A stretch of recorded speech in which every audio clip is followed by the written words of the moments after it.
A blessed good evening to you, the wonderful folk, all my other friends and comrades from across Barbados who are on this crusade with us to be able to sensitize the public as well as to let the rest of Barbados know that we have had enough and we want to go forward. Comrades, a blessed good evening to all of you. Good evening. And I pray that you would have had a wonderful day today, the 18th of February. We've just passed the Love Day, Valentine's Day. And I hope that you had an enjoyable time as well, despite the circumstances that are surrounding us in this country that we love so dearly. We just heard about the fields and hills beyond recall are now our very own. And every day it seems to me as though our fields and hills are slipping away from us in a way that it is heart-wrenching. Hope. There is hope because the Barbados Labour Party is going to put Barbados back on a path to be able to see the measure of development and prosperity, the measure of togetherness that is critical in holding our people together. And I'm sure that with God's intervention, as usual, that Mia Mottley will be the person to take us over the hurdles that the Dems have developed.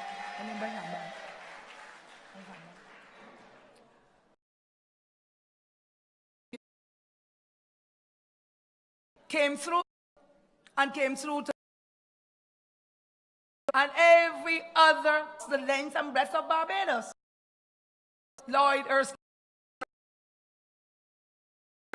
And I think he must have been referring deep breath and look back to see where the decay is in Barbados. It is in our schools, in the workplace, on the streets, and wherever you go, you see it. Many who say to you at the funeral, when they say, put me there. Standing up next to you, most of the time they're women, and they're asking for something to be able to buy groceries.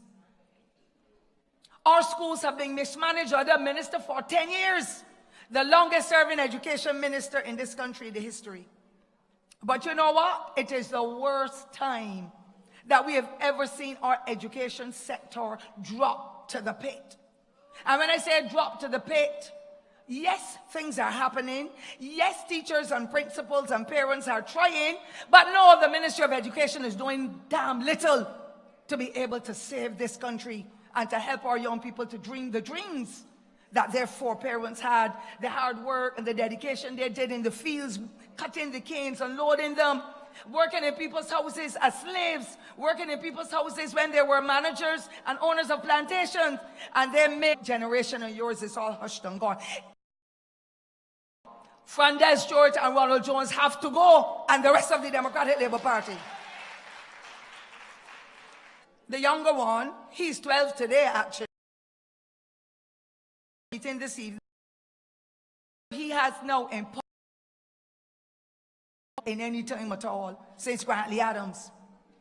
We are now in the distinguished location named after the Right Excellent Sir Grantley Adams, who was one of the major pioneers in the history of Barbados, who has brought this Barbados Labour Party to where it is today, with all the policies and the programs and the legislation and so that would have put in place with him and his strong team. And I heard today to see that we are here on this at this moment. And even relative, he made the decision. He made being taken advantage, as we, as it were, by his spirit or part, act and be heroes of Barbados. Situation in which Sir Grantley found himself. With the Right Excellent, it was because he recognized that his people were being taken advantage of, something that he, in spite of, he would stand with the people.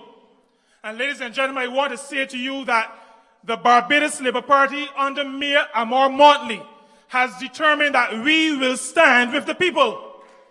We will stand with people who are being oppressed. We will stand with people who are being people. I want to say to you that in this Barbados, better can be done. And I remember a few years ago in this very place,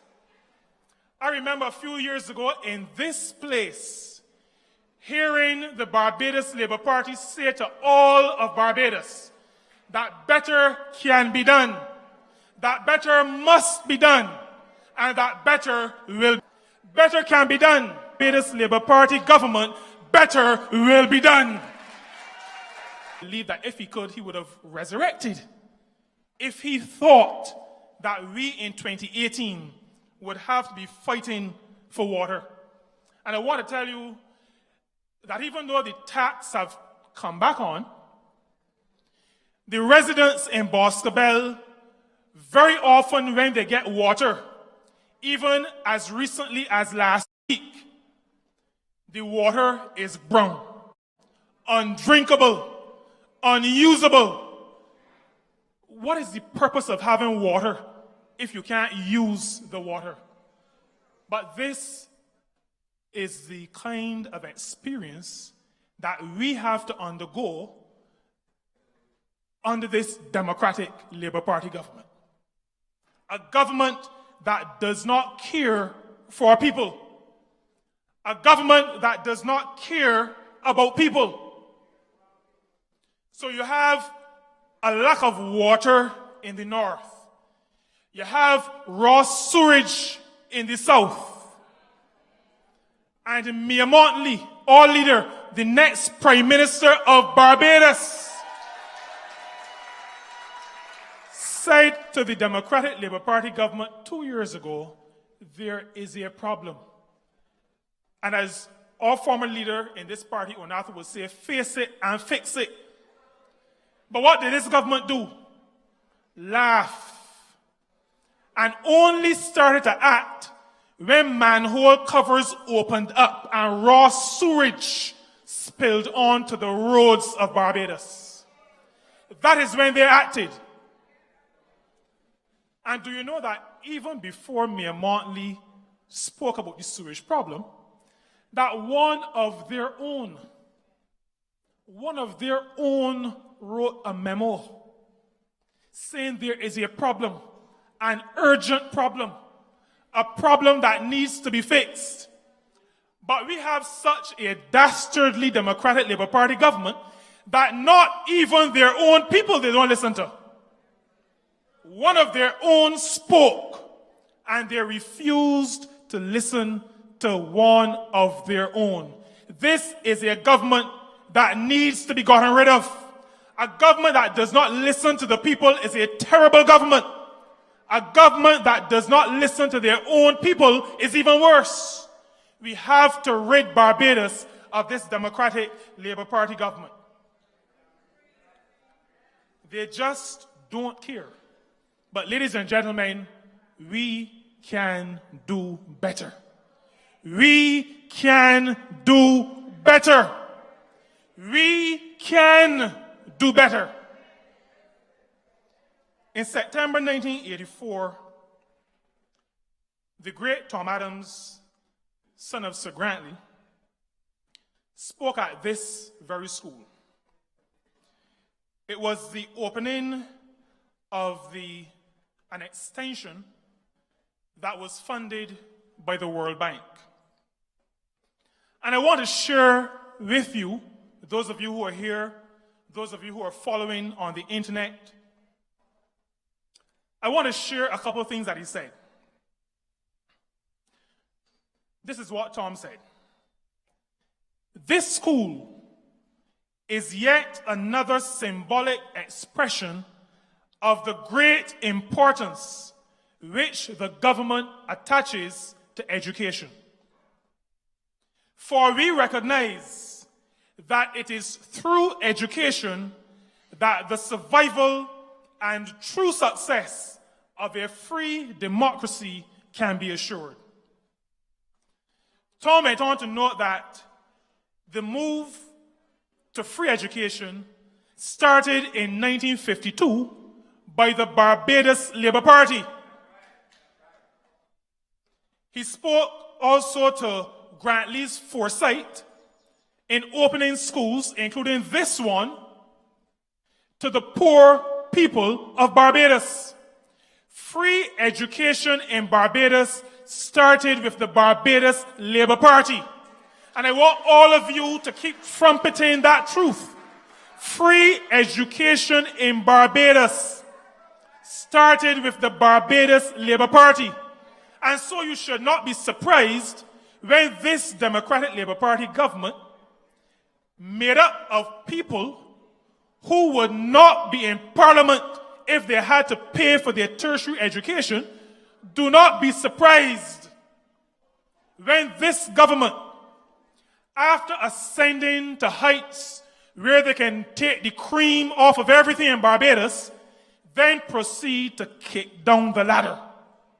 Because free education is not theirs. Free education is the legacy of the Barbados Labour Party, this great party of Sir Grantley Herbert Adams. Tom went on to say, without doubt, Grantley Adams was one of those leaders on whose foundation successive governments have built their structure and their policies. You heard what I just said? Tom said Grantley was one of those leaders on whose foundation successive governments have built their structure and policies. And he's talking about education. Now, Grantley and Barrow and Bree and Tom and Sandy were in that line of leaders who saw education as a foundation to be built on. Tom Adams, the great man he was, the visionary he was, never foresaw that a prime minister would emerge in Barbados that would destroy that educational foundation that I have against Tom. I've always seen Tom as a visionary. But when I realized that Tom did not realize that somebody like Fredel Stewart would emerge, I began to wonder if Tom was really a visionary. But then I am told that the Prime Minister is really an anachronism. No one really could have predicted that we would be in this situation today. But Tom saw that education would be a foundation, was a foundation. Grantley saw it. Every other leader saw that, except the current leader and his group. He's in the foundation that built Barbados. He abandoned a policy that has taken away the aspirations of over 4,000 people, young people primarily, every single year. And when you speak to the lecturers at KFL today, they will tell you that compared to 5, 6, 10 years ago, KFL is a ghost town. The aspirations of thousands of young Barbadians are now in Barbados as though we were going back to the 1930s. His 10th plan is the plan. But plan number 9 was also the plan. And plan number 8 was... And when they won the government in 2008, they already had a plan. And Barbados is no worse than it was when they took over in 2008. Worse than after the recession in 2010-11. But they always have the plan. That is why I don't believe them. That is why you don't believe them. That is why The unions, even though they have to write that we hope this works, don't really believe them either. And the private sector doesn't believe them. The private sector is saying, well, let's wait and see. We hope it works. Let us wait and see. But this government is discredited. Barbados cannot take 5 more years of either Frondel Stewart or Chris Sinclair. We cannot take 5 more years of no growth. We cannot take 5 more years of thousands of people losing their jobs. We cannot take 5 more years of rising cost of living. We cannot take 5 more years of ever-increasing taxation. We cannot take 5 more years of failing services. 5 more years without water, without proper roads. You imagine 5 more years of sewage, raw, on the streets in Barbados?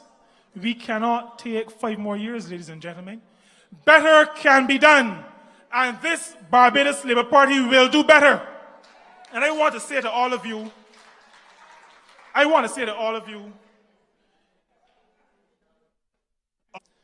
all of us need to be heroes. All of us need to be heroes. All of us need to stand up. As we see what is happening around us, we need to stand up, and when the time comes, we need to act. We need to act decisively and place our X's where it will matter. And it will matter when we vote for the Barbados Labour Party to get rid of the Democratic Labour Party as the government of this country.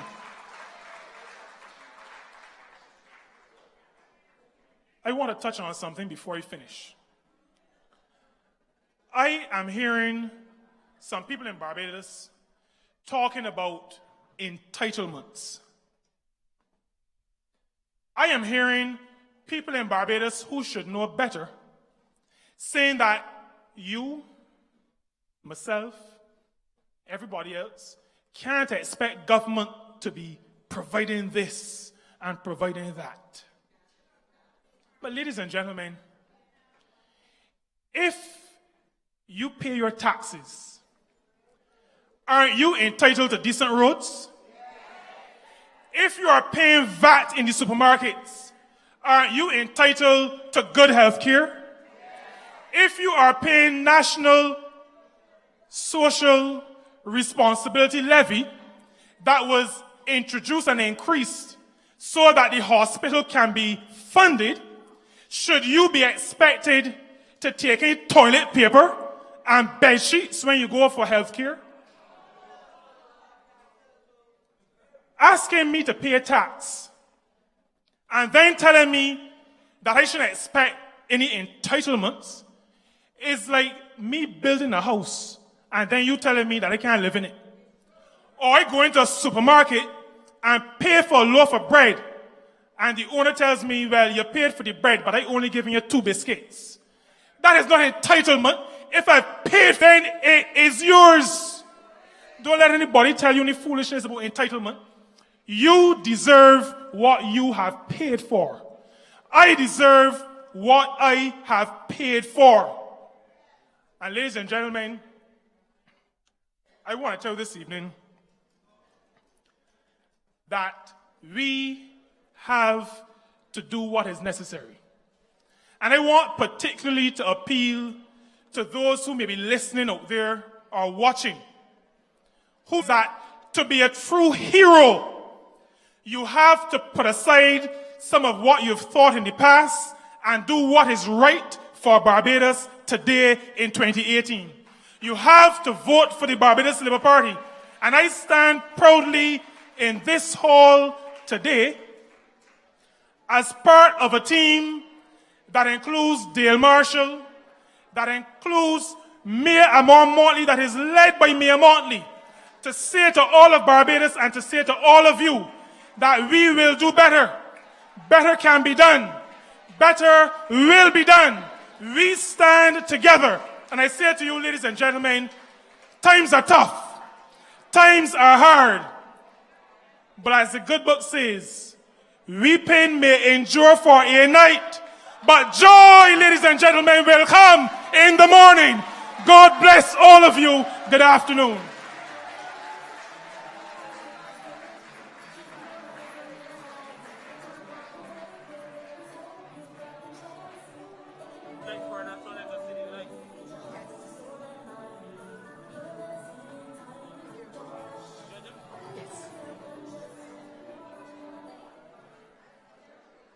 That sounds like the next member of Parliament for St. Peter. Excellent. I told you we have the best of the lot. Character-wise, professional-wise, Christian-wise, you name it, the Labour Party has it in the candidates. Thank you, Mia Mottley, for the choices that you have helped us to make as a people to change Barbados. I want, ladies and gentlemen, to bring you another speaker. And I just need a little more silence from you because we are getting the feedback. And to remind you that we are in rural Barbados. The Barbados Labour Party has only lost 2 of the seats in rural Barbados. That is St. James South and St. Lucie.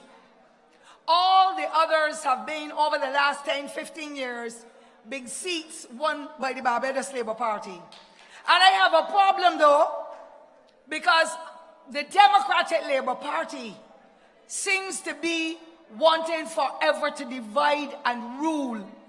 And as a result, we in the north of Barbados are suffering as a result of the draconian measures they have set up, but as well as the services that they have refused to give us. Colin would have told you about water just now. I spoke earlier about the potholes, and so did he.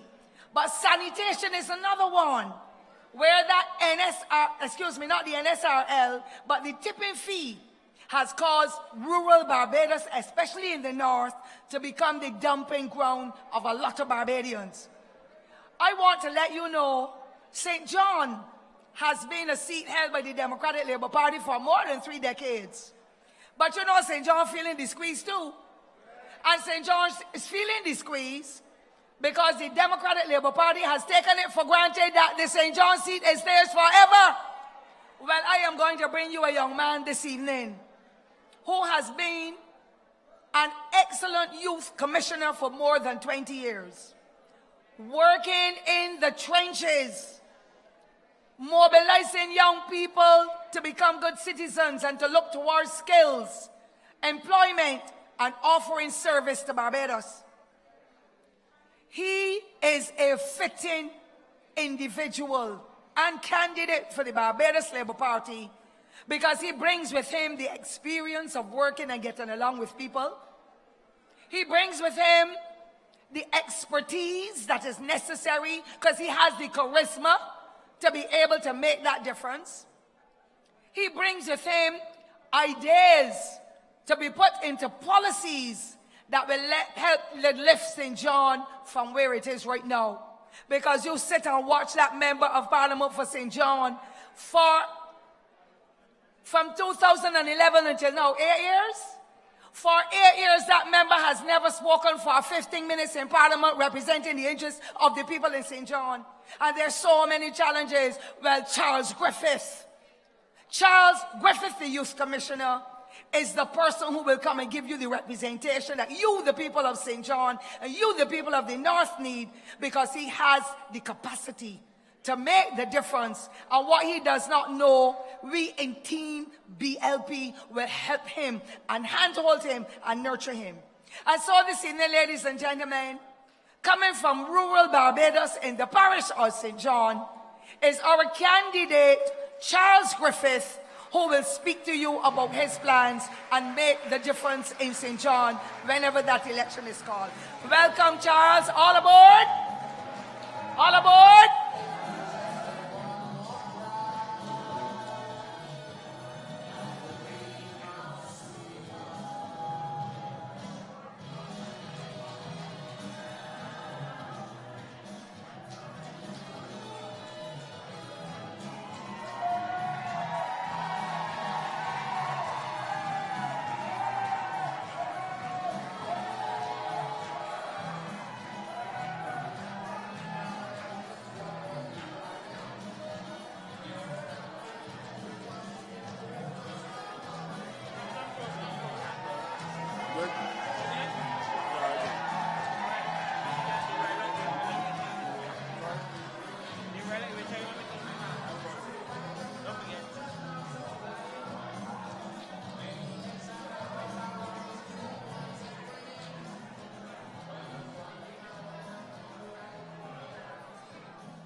Blessings on us all. I bring you greetings from the parish of St. John, and I want to thank my supporters this evening. In a sense, the journey now starts. Representation will come to the people of St. John through myself whenever the next election is called. Now, I am new to this, so by means of introduction, I just want to give you some background information about myself. I was born in the parish of St. John, lived in the parish of St. John, and loved in the parish of St. John. I'm currently working as a youth officer in the Ministry of Culture, Youth and Sports. I'm the father of 3 children who are here this evening, and one of the reasons why I'm here representing St. John this evening is the fact of the success of my children, and I want that to spread throughout the length and breadth of St. John. They're here, they walk me in. My son, Akeem, is at university, finishing off a degree in accounts. My daughter, Destiny, is here, and she's a medical doctor at the hospital. And my last daughter, Mia, is also here this evening representing, and she would have just started her journey in law. She's doing a law degree. So I feel blessed to be here this evening to represent the people of St. John, because for the last, in particular, 10 years, we had no representation in St. John. We had someone masquerading as the representative in St. John. But I am here to say this evening that change will come to the parish of St. John. I'm here to say that true representation will come to the parish of St. John. I'm currently working, by means of information, I'm currently working as a youth commissioner. And prior to that, I worked for 6 years as a draftsman.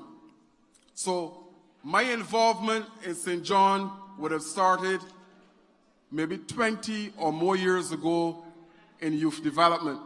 Not youth development as we know it now, but youth development at ground level. And I'll give you an example of what I'm talking about this evening. There was a time not so long ago when blood was flowing on the buses in St. John, when Sherburne was at war with my community, Edgecliff. And the then representative just took a hands-off position. Nobody got involved.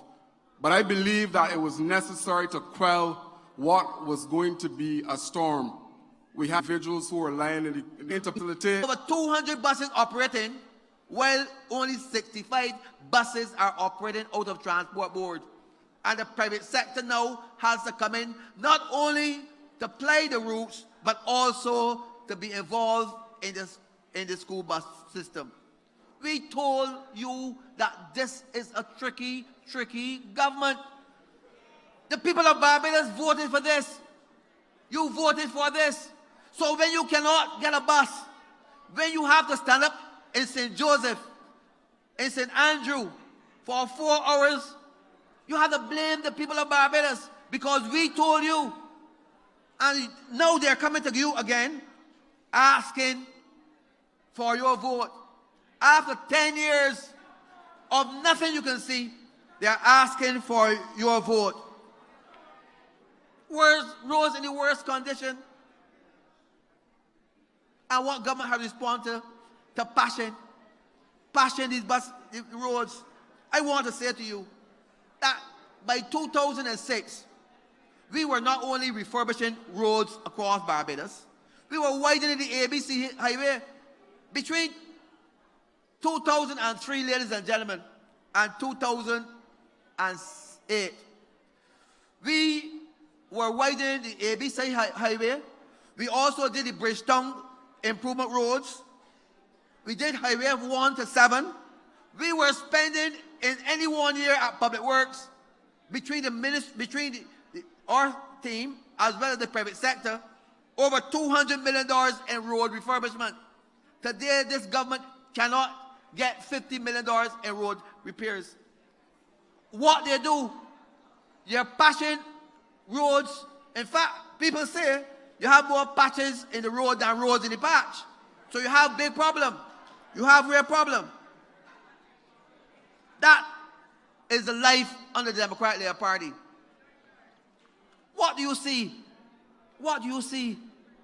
Can you point to one thing that this government has really done? I want to turn to agriculture because I am now shadowing agriculture in Parliament. And I want to say to you that, you know, when we look at agriculture, people think that agriculture is something that we cannot get anything out of. That agriculture is hard work. It is hard work. But we believe that the sugar industry in Barbados is one of the vital industries that we must keep.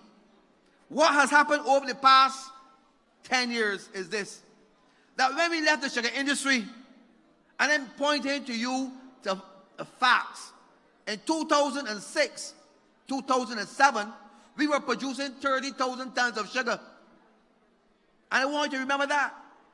And you know that by 2016, this government has reduced agriculture, the sugar industry, to a mere 6,000 tons. Can you imagine this?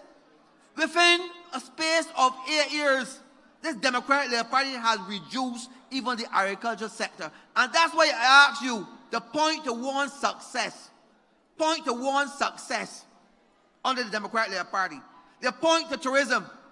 They point to numbers. But they cannot point to receipts. They cannot point to receipts. So that in every area, life has been hard because of the Democratic Labour Party policies. But you know, in the sugar industry, what has happened?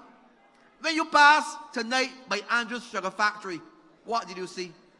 You saw a factory that was started 5 years ago, and it has not got off the ground yet. This is the Democratic Labour Party. Start something before they're ready. We had a program to put a new sugar factory at Buckley. The Dem said no. After many studies, the Dem said we'll come to Andrews. And they brought the same program, but they did not carry out a study at Andrews, so therefore it was not ready.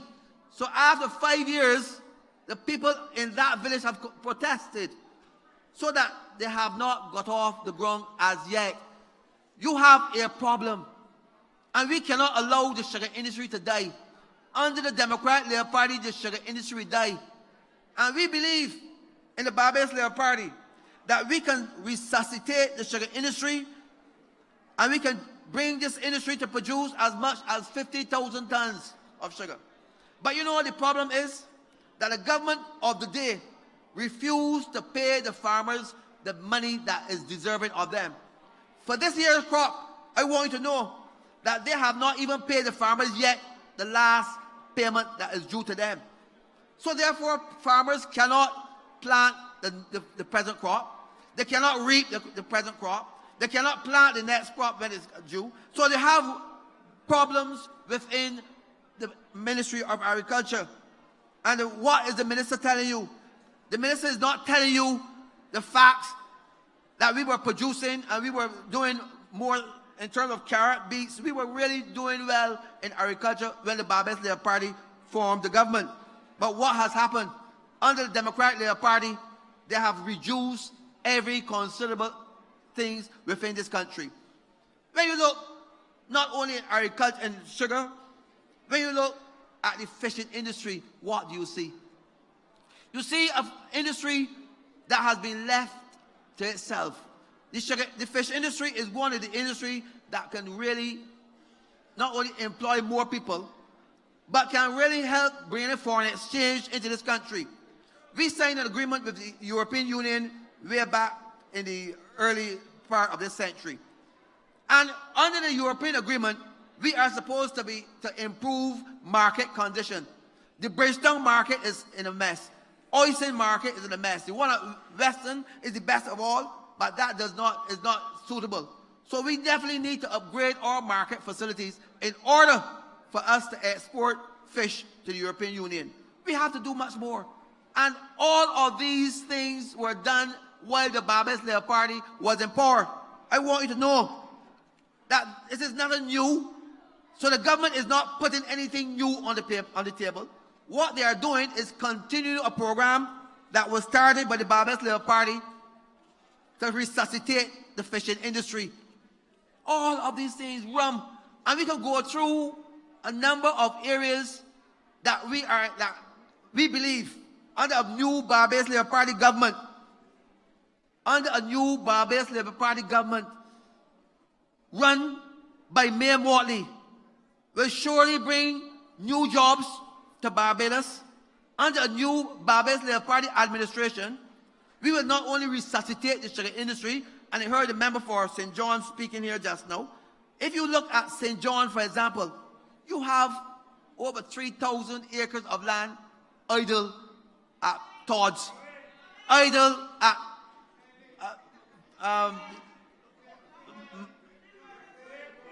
Wakefield. You have a lot of plantations up there idle. And we believe that it can be resuscitated with a new Barbados Labour Party administration. I am saying to you, ladies and gentlemen, that you have but one choice in this new election. Election is just around the corner. In fact, the Democratic Labour Party will want to hold on as long as they can. But Parliament will come to an end either the 4th or the 5th of next month. And we believe that the present government wants to hold on, to do their own thing, where there is no accountability. I am saying to you, we have to watch them very, very carefully over the next 90 days, because they intend to go past the March deadline. So far, it's the only government in history that has run this country for more than 5 years. The only government that has run this country for more than 5 years. And they intend to hold on as long as they can hold on. Somebody say that they want to draw extra 3 months' salaries. I don't know. Or they want to give their friends extra contracts. We have to watch that very carefully. And all Barbadians must be on their guard. You must be on your guard. I am saying to you, ladies and gentlemen, that the time has come for us to put Barbados first. The time has come for us to put Barbados first. And we intend, under a new Barbados administration, to ensure that we have accountability. I have said many times ago that Barbadians need to have more accountability in their governments. This present government, first of all, they do not go to work. This present administration goes to work at least half an hour in every one day. We pledge that a new Barbados Labour Party under Mia Mottley will not only be accountable, but we will work every day on your behalf. We will go to work every day on your behalf. Things will not be easy. And we do not promise you the pie and the sky. But we want to promise you honest governance. We want to promise you accountability. We want you to have confidence in the new Barbados Labour Party, because we always put the people first. I want to say to the people of St. Joseph, I know that you will elect Dale Marshall as your representative. I know that. But I want to say to the people across Barbados, rural Barbados, we will win. I want to say to the people in St. Michael and the urban parish in particular, the Barbados Labour Party will put a program in place especially for the people, the urban corridor, because we believe you deserve it. As we travel through urban Barbados, we see derelict buildings, we see potholes, we see garbage not being collected, we see all types of, in this year and all your Lord. I am saying to the people of Barbados that the Barbados Labour Party stands ready to rescue the people of this country. We stand ready to rescue the people of this country. The road is not going to be easy. The road is not going to be easy. But you have a duty. You have a duty to encourage your friends. You have a duty to encourage your children, your family, to get on board and support the Barbados Labour Party with Mayor Amor Mottley as the leader of this country. I want to say to that you cannot trust the Dems. You cannot trust the Dems. They're going to come to you with all types of money. We know that. We know they're going to come to you as though they have never existed. But I want to say to you that are we gluttons for punishment? Are you gluttons? I mean, we have suffered so much. We have suffered so much in the last 10 years. Do you think the Democratic Labour Party really deserve a chance again? I mean, we have to say no with your vote. You have to come out with your vote. You cannot take chances anymore because we know what is happening. I have spoken in Parliament about this. I have seen a minority persons who want to influence the election. You have to watch a minority group. A minority group, not necessarily business people, you know. You have to watch what is happening in this country. And that's why I have said that we need observers. As we look across in every constituency, the voters list is important. But the voters list have many problems, many discrepancies. All of you must make sure that your names are registered there. And we're going to make sure that it is there because we have found out last election, there are 3 of my people who wanted to vote but could not vote because their names were not on the final list. All of you must make sure your names are on the list, especially in the marginal constituency. As for me, I have won my last election by 1,200 votes. And I intend next election to win it by over 2,000. I want you to know, I intend to increase my majority because this may very well be my last campaign. I have been in this thing for 24 years. I have seen all. And we have won in St. George consecutively all the time. And we intend to win next time. And we will bring along, of course, the South as well. Yes, my dear. We will bring along the South. We will bring along the South as well. We intend to ensure that we check all of our names. That's why all of you must go there and to make sure that your names are really on those lists. Persons above 18 years can vote. And despite how old you are, whether you have a problem, you have a disability or what, you can still vote. The people in the hospitals can vote. The people in the geriatric hospital can vote. In the nurses' home, bring them out. Especially in those marginal St. Michael constituency, we want your vote. And we want the people in areas like St. Joseph and St. George to go and help those people in the city area as well. We want you to use your phone, use the internet, because do not take it for granted because crapo will smoke your pipe. I want you to understand, if the Democratic Labour Party wins this government again, civil servants will not get an increase again because they have not gotten it in 10 years. And if, perchance, because we know that what they're trying to do, if perchance this government happens to be, I really don't think, from what I can see, Barbadians have made up their mind already. From what I can see, Barbadians have made up their minds already. This government is just wasting time all the time. They are wasting your time. And we must tell them to get out the road. Get out the road and let me pass. Time has gone. The time has gone for the Democratic Labour Party. Tell them to leave office and let Mayor take over. Good afternoon. Thank you very much.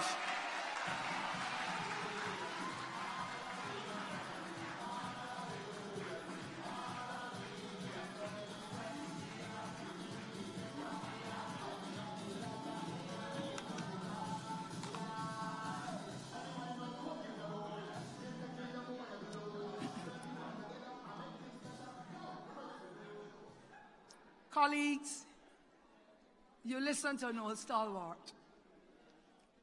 We have some new blood coming in because, you know, the passing on process has to happen.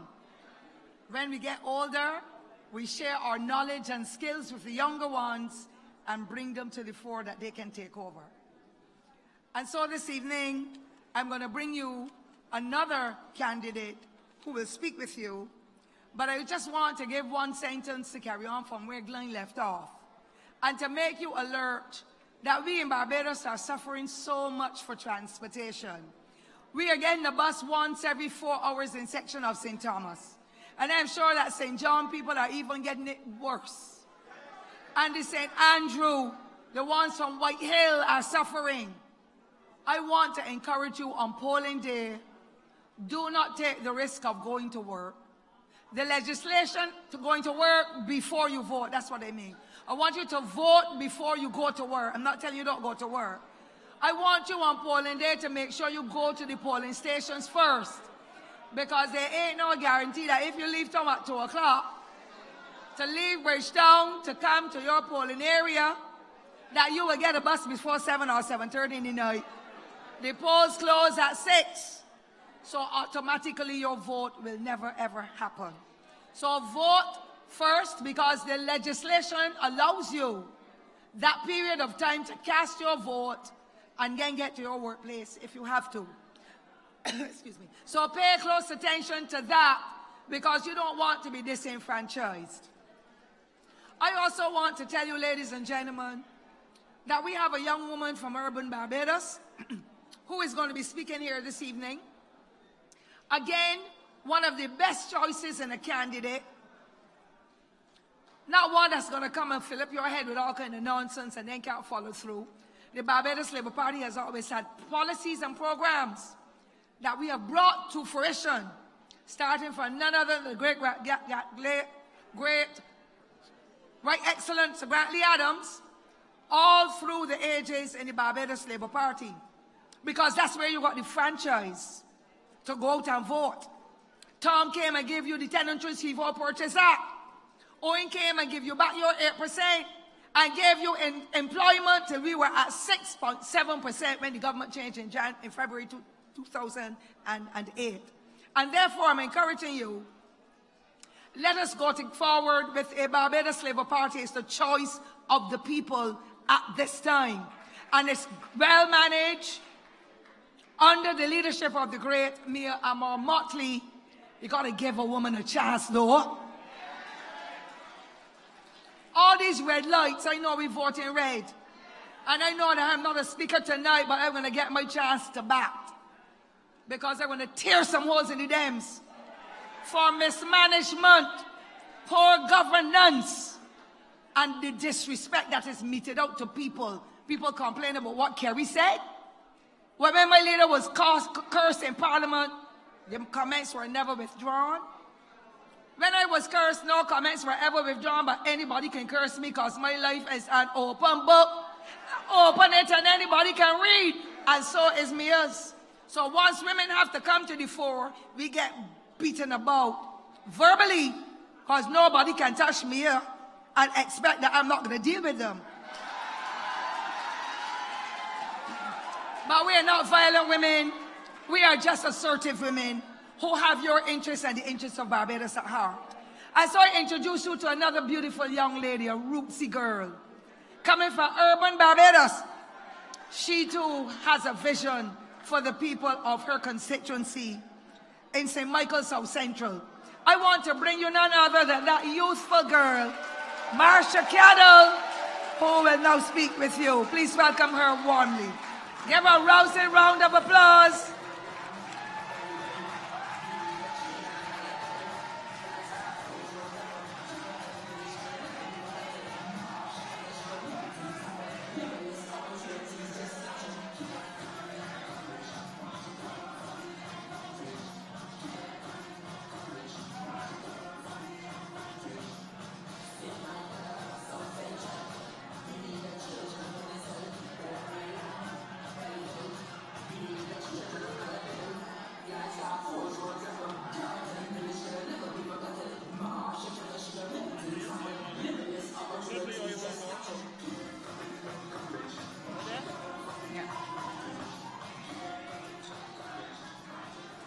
Good evening, Barbados Labour Party family. Oh, you all sound so good. You know, a couple days ago, I was in a shop talking to some gentlemen, and a man came in. He walked straight up to us.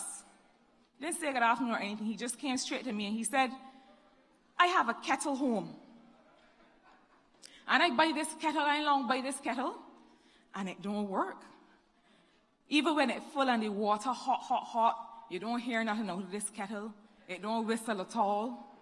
When it's supposed to be on, it off. When it's supposed to be off, it on. So I called the place that I buy it from. And they put me through to the technical department. And the gentleman said to me, tell me the brand name of this kettle, check the bottom so I can help you fix it. The man said I turn over the kettle.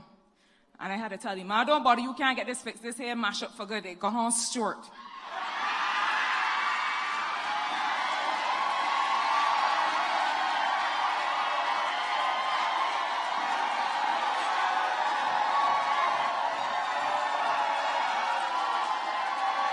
No.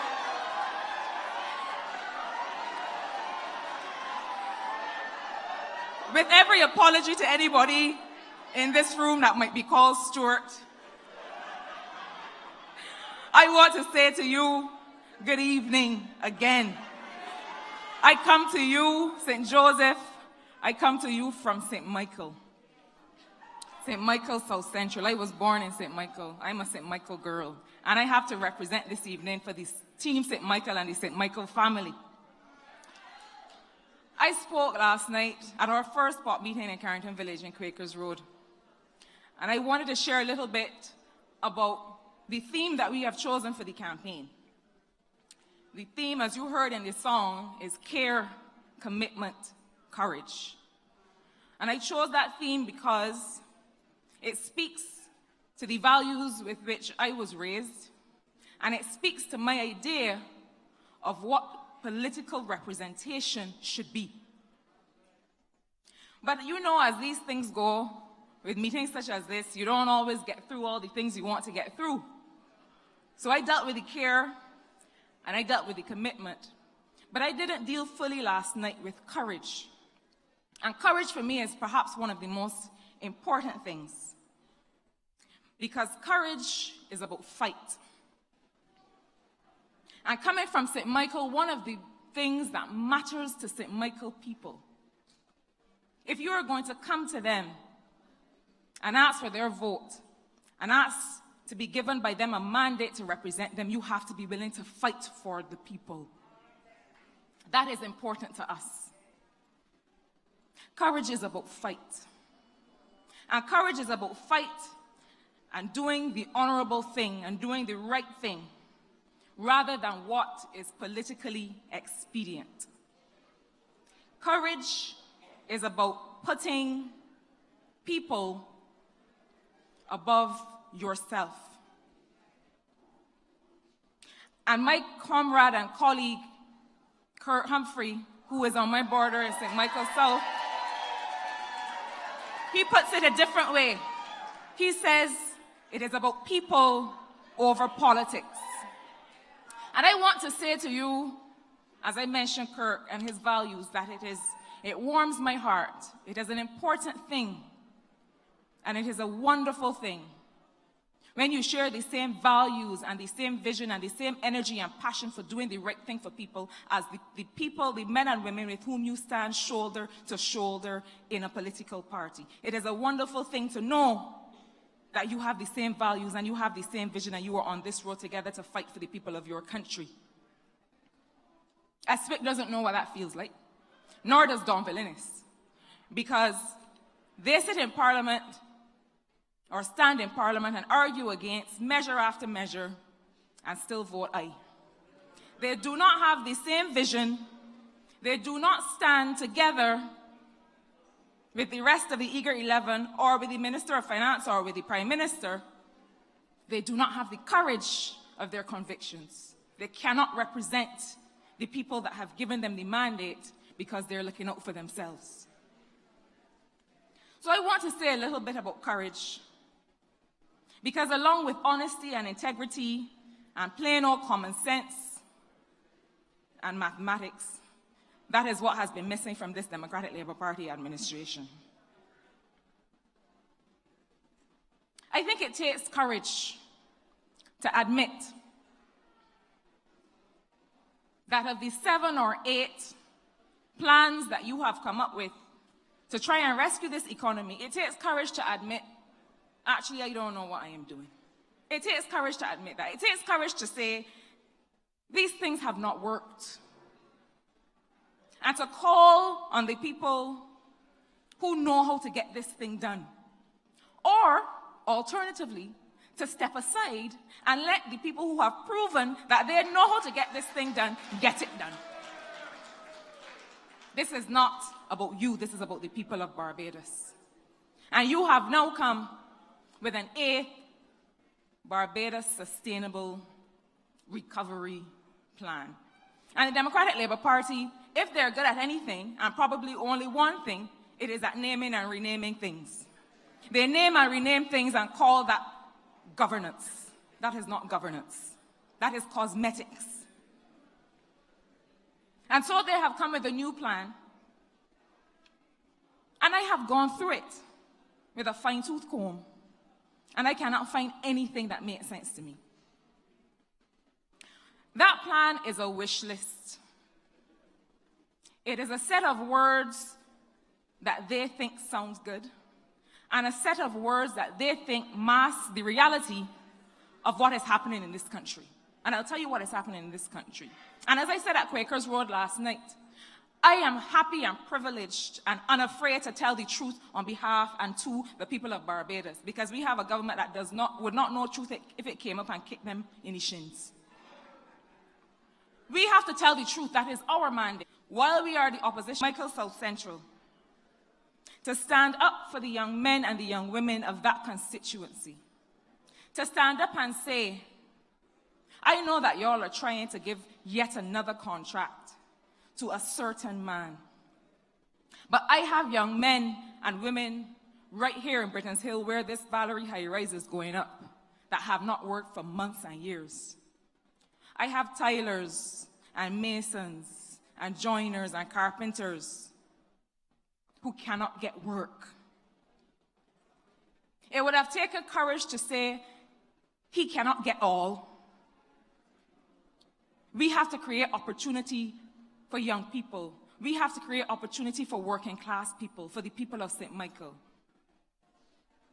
And I want to make sure that these young people get a chance. It would have taken courage to do that, but no. That would have been too much to ask. So instead, what happened is that yet another large contract went to put up a poorly put together building in Britain's Hill that was supposed to provide low-income housing for people. But because of certain gaps in the financing, because it ended up costing so much, because economic management is another thing that this government does not know how to do, people find it difficult to pay the rent. That is not low-income housing. That is against a backdrop of public sector workers not having received a pay increase for almost 10 years. It is against a backdrop of an NSRL, one of the worst taxes, one of the worst conceived taxes in my 18 years as an economist that I have ever seen. It has caused a massive recession in this country. It has been almost the death of small business men and women in this country. And the Minister of Finance is bragging that it brought him $50 million over 6 months. His Prime Minister is saying that he doesn't know how much it's brought him because he told him that they don't talk. I don't see why you are bragging about a $50 million stopgap in such a large deficit, with such a large debt. It takes courage to be able to say, listen, the pensioners in my constituency cannot afford to go in the supermarket with the little pension that they're getting. This NSRL is not working for the people of Barbados. It has to go.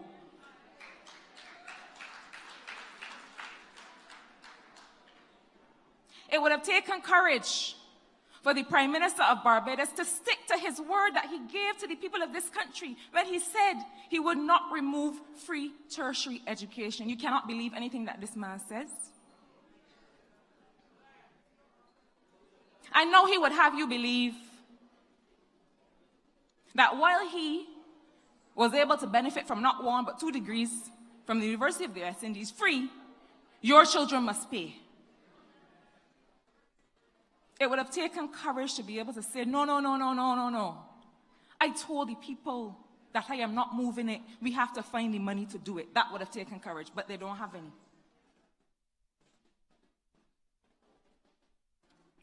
It would take courage, ladies and gentlemen, to be able to admit that the sale of the BNTCL is not about addressing the foreign reserves problem. That's not what it's about. Because if that were what it was about, they would have taken the offer made by Rubis of the $50 million that they were offering to go half to make up the $100 million. If you are so desperate, if the country is floundering so much, you need money, you need money, you need money. And the Fair Trading Commission told you, no, no, no, we're not letting you create a monopoly with Sol. You got to share. Well, take half from Rubis and take half from Sol, but it is not about the foreign reserves. Don't be fooled. This government is in the business of creating monopolies to consolidate wealth in the hands of a privileged few in this country. And it is time for it to stop. Instead, what this government is doing, instead of displaying the courage that is needed to guide this country through these difficult times, instead what they're doing is what I call patchwork governance. Bringing last-minute legislation that makes no good sense at all. Minister of Education wants to now bring charges against parents of children who have issues or who have contravened the law in some way. He wants to bring charges against the parents. Now, I admit that a lot of what has to be done to bring this country back and to transform it, it is about the values that we have. It is about values. It is about supporting parents as they try to raise responsible Barbadian citizens. But this government only has one idea collectively among all the brains that they have there, one single idea. And it always comes down to a big stick policy. The same Minister of Education talked about cracking heads and shooting people. And they want to persecute young people when they do just that. You get in the public domain and say that that is okay to do. That it is okay to bring violence against the people that you are mandated to serve. And then you are alarmed when people do the same thing, those same people that you were meant to do it to. They're doing patchwork governance right now. They're patching the roads. But just like all of the other measures that they're bringing, by the time they patch the road and the truck move from there, you drive over it and it falls to pieces again. And that is exactly the description and the story of the Democratic Labour Party government.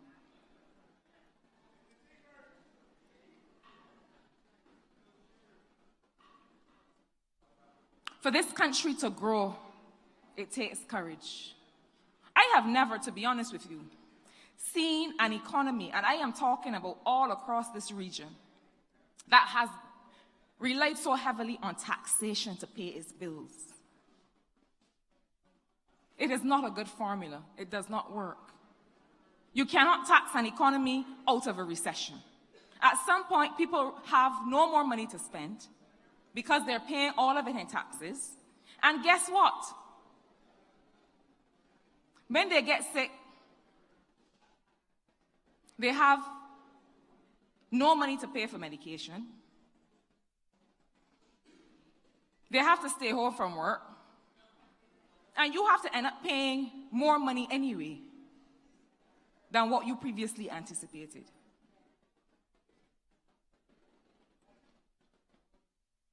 And then you want to tell me that the Prime Minister of this country is supposed to be a productivity champion, when this is the least productive government this country has seen since its independence in 1966.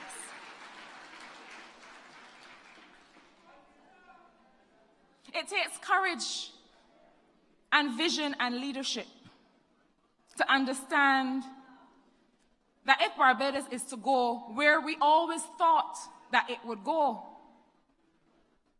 the country has to grow. You can't just get money from taxing people and taxing companies. But I want to talk to you tonight about what courage looks like. I want to talk to you tonight about a woman who embodies courage.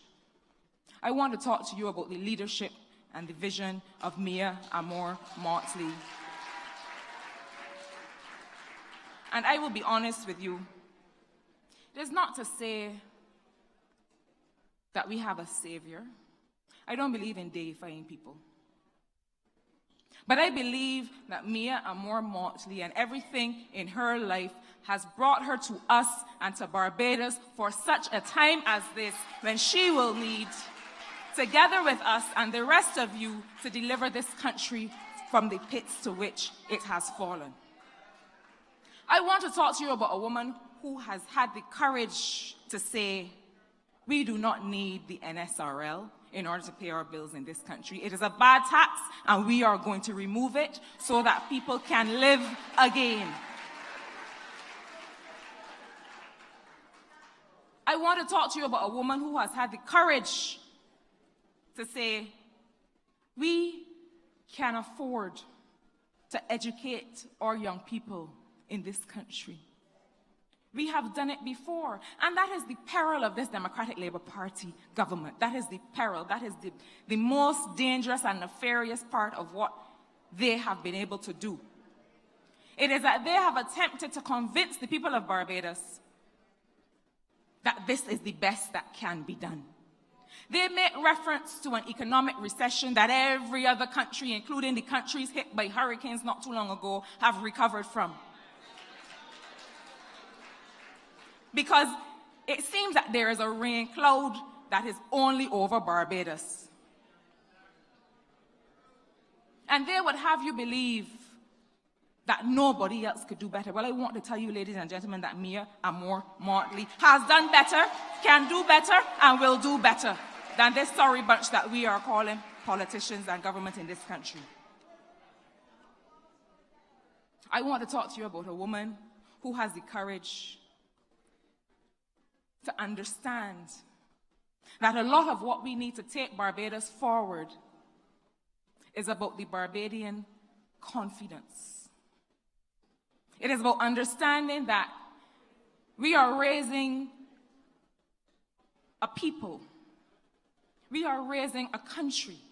The business of independence did not stop in 1966. In fact, it didn't begin in 1966 with Barbara. I don't know my way to tell you. The process of independence was started by the founding fathers of this Barbados Labour Party, because there could have been no independence without Grantley Adams. There could have been no independence without freedom, and that is what Grantley Adams brought to this Barbados.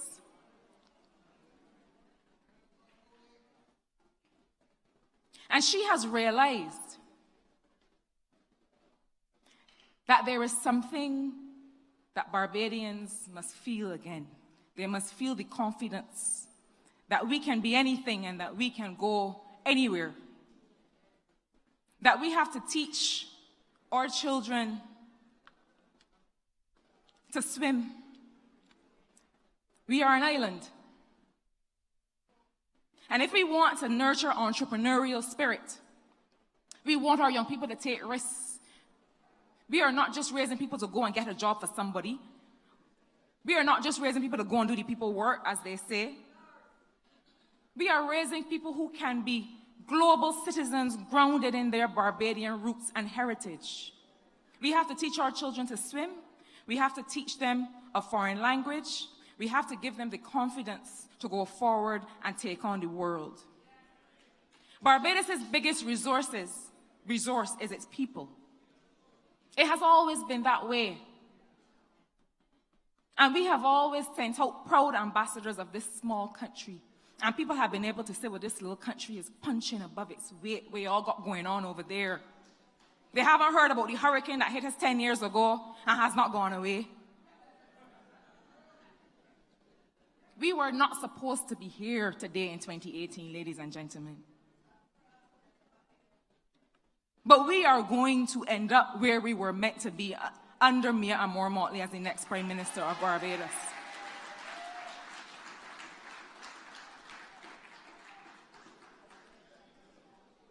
I want to say a word quickly about the man who will remain Member of Parliament for St. Joseph after the next general election. You know, Bill Marshall makes me laugh in a good way. I have not seen anyone who can so incisively and aptly dismiss the idiocy of the Democratic Labour Party. He does it very well. He does it very ably. You know, we have had in this country an Attorney General that, you know, we've always seen our Attorney Generals as people who can speak with authority to issues, who understand issues of law and order and in their multifaceted way. Bill Marshall stands head and shoulders above anybody who has presumed to speak to law and order issues over the last 10 years. But not only that, he also represents what representation is supposed to look like.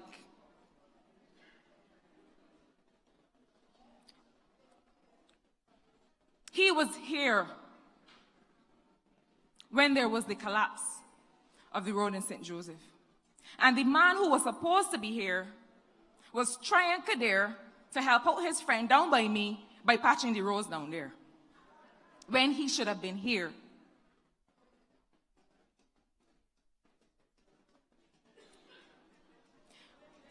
The Barbados Labour Party understands what representation is.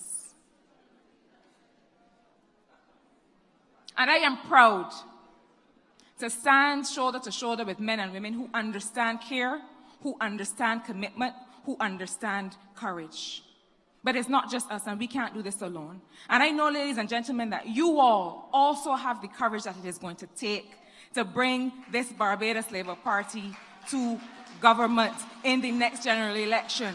And I will repeat what Glenn Clark has said: get yourselves together. This is the most important election this country will have seen since independence. Get yourselves together, get your neighbors together, make sure people are on the list.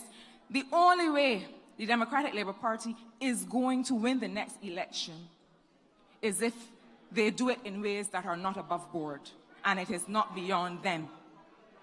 So we are going to get ourselves together, because we are going to make sure that our next Prime Minister is that woman of vision and leadership and courage that is going to take this country to that place of transformation. Ladies and gentlemen, God bless you. Good evening.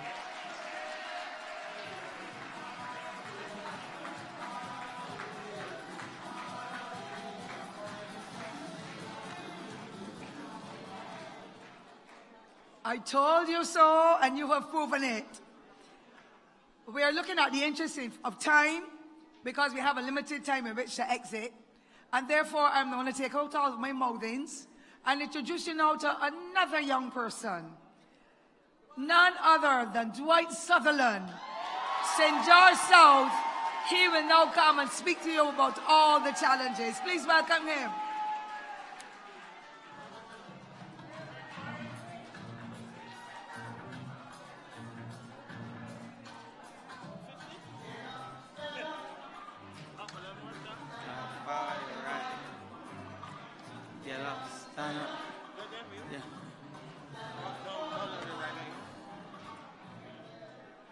Good evening, Barbados Labour Party family. Good evening, my St. Joseph family, the Adamson family. I see Sherry up front. I see Marlon on the outside. I see Althea on the inside, Rudolph Clark, Joseph Riley, all of my people. I love you. Good evening. I heard I only got 15 minutes and I vexed. Because I can't come to St. Joseph and speak for 15 minutes. But nonetheless, I have to be obedient to my leader, who is doing a wonderful and tremendous job with us. I want to ask you a simple question. Did you listen to Parliament this week, the debates? You recognize the wonderful job that the Barbados Labour Party did? You recognize the leadership that was displayed. Mia Mottley spoke for 20 minutes and then she gave way to her team. You call that leadership to the highest order. But having said that, people, I went whereby the estimate was an exercise in futility. It was an exercise in political skullduggery. And the reason why I say that, because I am in St. Joseph and this is rural Barbados. And when we searched the estimates, we saw nothing whatsoever to benefit the agricultural sector or the farmers in St. Joseph. Isn't that an exercise in futility? But we have a man in St. Joseph by the name of Professor, that's his name, who walking around giving out seedlings to people. When we have an abundance of land in St. Joseph that people can work, that this government has failed to put any plan in place so that the farmers can benefit. And we have the Scotland District, 1/5 of the land mass of this country. And most of the Scotland District is owned by private farmers. And those private farmers have said to the government, I will give you the land, well, not for free. We can form a partnership whereby you can utilize my land to grow mahogany trees. So when you grow mahogany trees in the Scotland District, that helps the local industry. That help the manufacturers, those persons who are down by BIDC, those guys who are manufacturing, but yet this government has done nothing about it. So we consider the estimates an exercise in futility and political skullduggery because they brought the estimates for the first time in February.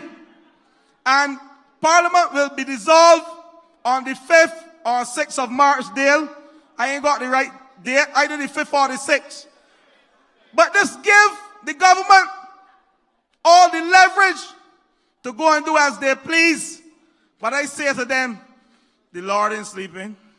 You can do what you want to do for a time, but you can't do it all the time. The day of reckoning is coming. So when I come to St. Joseph, I have to speak about agriculture. And I want you to know that this government has done nothing for the farmers in rural Barbados because they probably see rural Barbados as belonging to the Barbados Labour Party. And I want you, rural Barbados, to continue supporting the Barbados Labour Party. But they went a bit further and they introduced something called a Barbados Sustainable Recovery Plan 2018. My mom and dad up front. Stand and let the people see you, man. 80s and 70s. I love them. My parents, man. I didn't see them there. And the rest from St. George South. I love you all too, but you know the parents are special.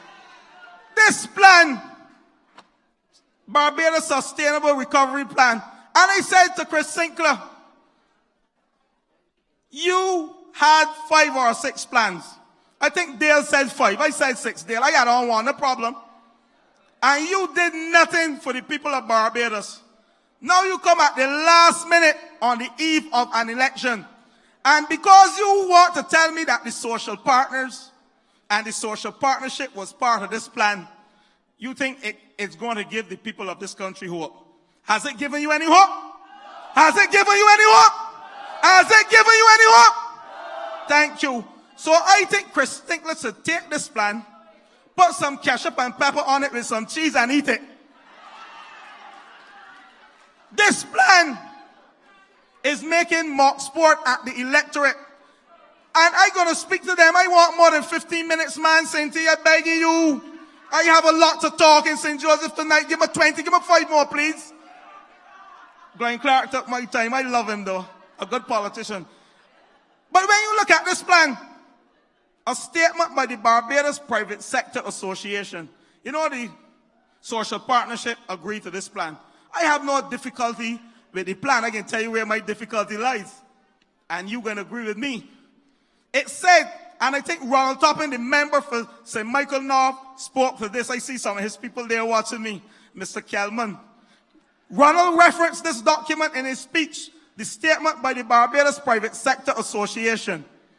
And one aspect said, while we acknowledge, this is what the Private Sector Association is saying to the government, while we acknowledge the broad consensus on the objectives set out in this document, we recognize that implementation plans, which are critical to the success of the objectives, are still to be developed. They recognize that the implementation plans that are critical to the success of this recovery plan are still to be developed. Now, after you have carved out your vision for this country, and you have carved out your strategy for this country, and you have plotted your outcomes, how are we going to put money back in your pocket? How are we going to begin to export? How are we going to reduce? How are we going to improve our foreign reserves? You know what? What is missing after you have carved out that? Because all of us carved out these plans, both BD and NDP. Don't let me say much about the NDP. Because the NDP is the Democratic Labour arm of the DLP. And what they're going to do, I'm speaking to them just to put them aside. They have no philosophical grounding by which they form a political party. Their aim is to stop the Barbados Labour Party on its mission of recovering and retaining the seat and bringing Barbados back to some respectability. But they cannot stop us. But having carved out your vision and your strategy, so forget the UPP and them other parties. Having carved out your vision and your strategy and plotted your outcomes, you know what is missing? And the private sector mentioned it, implementation. I call it leading in execution. I call it leading in execution because don't matter what Chris Stinkler has done, and he insulted us, and I want 5 good minutes to deal with him at the end, you know. He insulted us at the end in his wrap-up in the debate because I like to differentiate and let the Barbados Labour Party know what distinguishes the Barbados Labour Party from the Democratic Labour Party. And we have to continue to preach what distinguishes us. But when you have forgotten the whole leading by execution, how will you implement or achieve your outcomes? Don't care how much manifesto you produce. Don't care how much strategy, Mr. Bowen, you produce. Don't care how much outcomes you plot and you don't implement.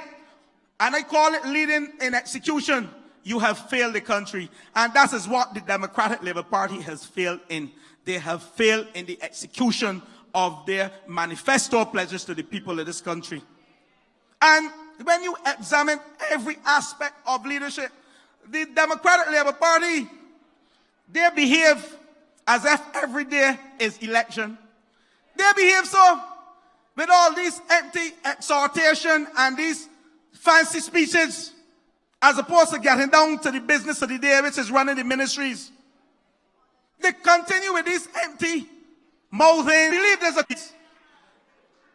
These ministers have failed this country. They have failed you. They have come to govern without any managerial experience. Not one of them. And that is how we distinguish ourselves as a political party. And hats off to Mia Mottley. Give her a clap for that. That is how we distinguish ourselves from the Democratic Labour Party. And I can tell you why.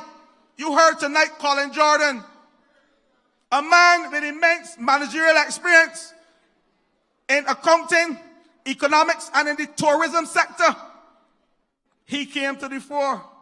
You heard tonight from Charles Griffith, a man from St. John who managed Project Oasis and did it successfully with managerial experience. You heard tonight from a development economist, Marsha Caddle, a lady of immense talent that I love. That is talent. She represented CDB across the world. They sent her to manage projects. You heard tonight from Glenn Clark, a teacher with tremendous experience in government. And you heard tonight from the lady, in my opinion, who delivered the best speech in Parliament last week, Miss Cynthia Forde. You heard from that lady with immense experience in education and in governance. What is different to the Democratic Labour Party? And you hear from me. And I don't like to talk about myself. I have a track record in the private sector, in management. Tremendous track record. Michael Lashley ever led anything yet? All Michael Lashley interested in is buying vehicles, SUVs, and he didn't realize that SUVs depreciate. That makes sense to you? He got about 15 SUVs. This is a man who runs a very important ministry without any managerial experience. And I come to you this way because I want you to know that the Democratic Labour Party, they have not led in execution in this country because they have no experience to lead in execution. And I'm looking for you like, it didn't start yet. So we have to understand that we as a political party, we are blessed. And I want you to clap for that. We are blessed. We had 14 successful years of running this country. We had 14 successful years of running this country. And more than 1/3 of this present team were part of that government. And they will form the next government under Mia Mottley. So when I hear Chris Sickler come to embarrass us or try to embarrass us, Neil Rowe is in the house. I want Neil on this platform. Where Neil Rowe is? Neil Rowe. Where's Neil? I want you to understand that Chris Sinclair is a big bluffer. Chris Sinclair runs the Ministry of Finance without any experience in the area of finance. This is our brother. Come, man. Come. I am a new MP, relatively new, but Mia keeps saying I'm experienced, and I thank her for that. I probably displaying it. Thank you, Mommy and Daddy, for giving me the exposure from early. Neil Rowe, the first time I ran in St. George South, and I have never called my opponent name. Far let's go to Parliament and call my opponent's name. Christopher Sinclair, or Chris, what's his name? Bad Boy? You call it Bad Boy? Let's stay as Bad Boy. Christopher Sinclair, in his wrap-up speech in the estimates, called Neil Rowe's name. You heard the story about David and Goliath? This young man will teach Chris Sinclair some humility. This young man has Chris Sinclair putting a half-page ad in the newspaper to clean up his constituency, St. Michael Northwest. I have never put an ad, neither Dale Marshall, we discuss it, an ad in any paper against our opponent to show that we are cleaning up our constituency. He is under extreme pressure, and I want you to give this man a hand. This young man has Chris Sinclair under pressure. He called his name in Parliament. Neil started the journey of identifying some challenges with an elderly lady. That is why talking about the social services. We have people like Trevor Prescott. Neil has just joined the fore. Arthur Holder, who are competent in the area of managing the social services and dealing with the elderly people in this country. And Neil went to the rescue of an old lady in St. Michael Northwest. And after Neil did that, Chris Sinclair decided he gonna clean up St. Michael Northwest. Well, tell he that Dale Marshall, George Payne, Dwight Sutherland, Mia Mottley, Cynthia Forde, all we down in St. Michael Northwest weekly, we can deal with him. I thank you, Neil. Keep the good work up.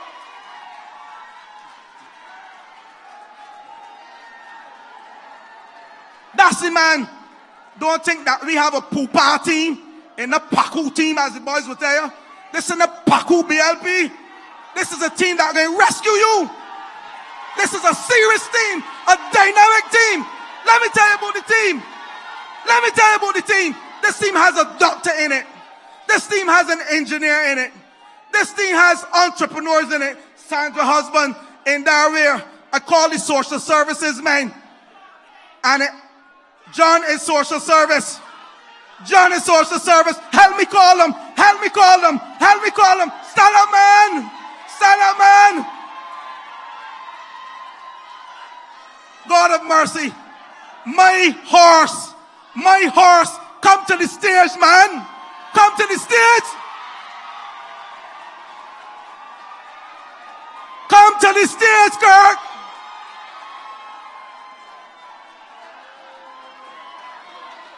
This is my horse. I ride in this horse. I ride in this horse.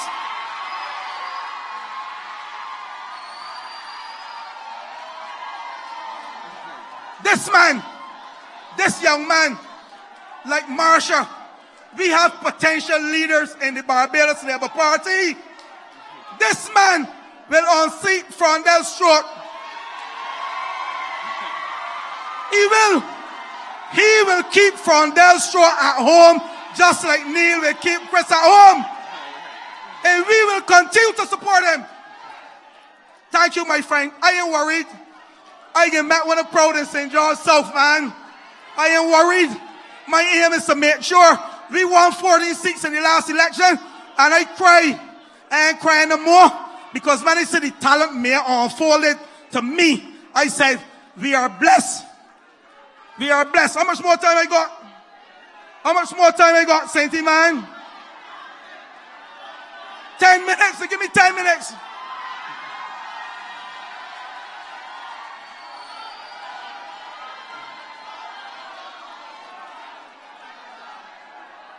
I am happy for the 10 minutes. I want to deal with two issues, because Chris Sinclair got me angry. I want to challenge him because he has no managerial competence and he is running a ministry. He's presiding over the decay of this country. That's what he's doing. But I want to deal with two issues that are dear to me. One relates to transport and work, and the next one relates to education. I will leave the education for last because it touched on my good friend who has helped me, and I will speak to him last, Dale Marshall. But when you compare me to Michael Lashley, it upset me. It got me angry. I vexed.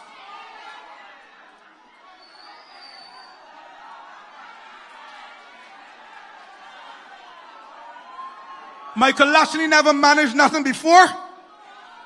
But did you read today's Sunday Sun? On a serious note, did you read it? Did you see that the Ministry of Transport and Works, they are using the coaches to carry the children to school? Only yesterday, I spoke to an elderly lady. Thanks to Costello's husband. Is she here? Costello is here.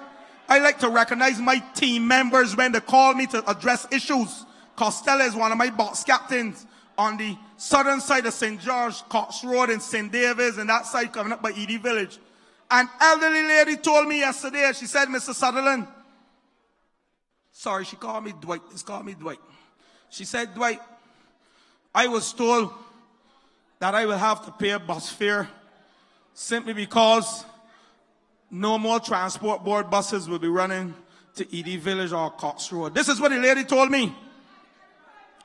I said to her, Mums, I don't know, but I ain't doubt it. I will research the issue for you and I will get back to you shortly. And today, we saw in the paper the whole mention of the coaches and also the duty-free concessions to the PSV vehicles, right? And he also said that the PSV vehicles are owners supposed to get back to him too on a plan. These are the same people in the last election put a lady on the bus. These are the same Democratic Labour Party politics by political skullduggery and deceit. These are the same people who put a lady on the bus and said to you, the people of this country, don't vote for the Barbados Labour Party, because when they get in, they will privatize Transport Board and the pensioners will have to pay a bus fare. That is what was said by the old lady, Miss Mack. I know her good. Her children went to school with me. I feel for Miss Mack. I feel for her. Even her children feel for her. But nonetheless, let me leave her. Everybody can't support me, but we can win. We are winners. I want Michael Lashley, don't see Michael Lashley, to tell the people of this country what the Democratic Labour Party is doing with Transport Board. I want Michael Lashley to tell you, they are quietly politics by deceit. They have played with the Barbadian populace. They have played with you. They have no moral authority to come back to you to ask you for the vote from their throat. Because that is one of the things he said that we would do and that he wouldn't do. Privatize the Transport Board. He set up in St. George in a joint canvass in January 2012. He said that they will not allow students to pay tuition fees. And thirdly, he said they won't send home the public servants. Isn't that politics by deceit, political skullduggery? And you going to vote for he? You going to vote for he? What won't do it to front that short? We have to deal with front that short. Front that short has quietly presided over the decay of Barbados. Front that short has quietly caused sufferation among the people of this country. Front that short has quietly destroyed the middle class of this country. And front that short has made the poor people poorer in this country. And he sits down in Parliament as if he's some paragon of piety, and he's speaking Latin as if Latin can lead the execution of Barbados and can revive Barbados. Latin cannot revive Barbados. Leading in the execution can revive Barbados and put Barbados back to respectability. And that is what Mia Mottley has done. She has gone into the trenches. And when I say leading in the execution, I don't mean micromanaging or disempowering people or being hands-on, but she has gone into the trenches and she has found out what is critical to the poor people of this country. She has dealt with the business sector to find out what will bring some respectability, what will bring people back into employment. She has dealt with the middle class people to find out what are the critical issues that will return their level of middle class to some respectability. She has also dealt with the investors who are critical, who are hiding from the Democratic Labour Party because they say they ain't putting the money in a place that they ain't getting the returns or they ain't sure about, so they ain't putting the money in it. And that is what Mia Mottley has skillfully done. I want you to give her a round of applause, man. I am empowered because of my leader as well. She has given me the opportunity to work with her and go around in areas to bring my skill and my competence in engineering and my managerial competence, just like she has done with Kirk, Neil, and all the others. And that is the leader for the times. And I want you to support Mia Mottley. Now, I can't come to St. Joseph and don't speak about my good friend who has been responsible partly for my success. This is a man who toured St. George day and night. This is a man, when the pundit said I was losing, and I called him at 2 o'clock one morning, saying, I want to hear you play 9 years, you winning, so call me. This is a man whose shoulders I relied on. And why I called St. George's people tonight, the Joseph Riley and those guys, they came to St. George. to help me canvass. They taught me a lot about canvassing, and I want to recognize the people from St. Joseph. I love one for helping out the people in St. George. I was inexperienced, and thanks to people like Dale Marshall and George Payne, I now feel that I found my way and I can contribute to the development of this country.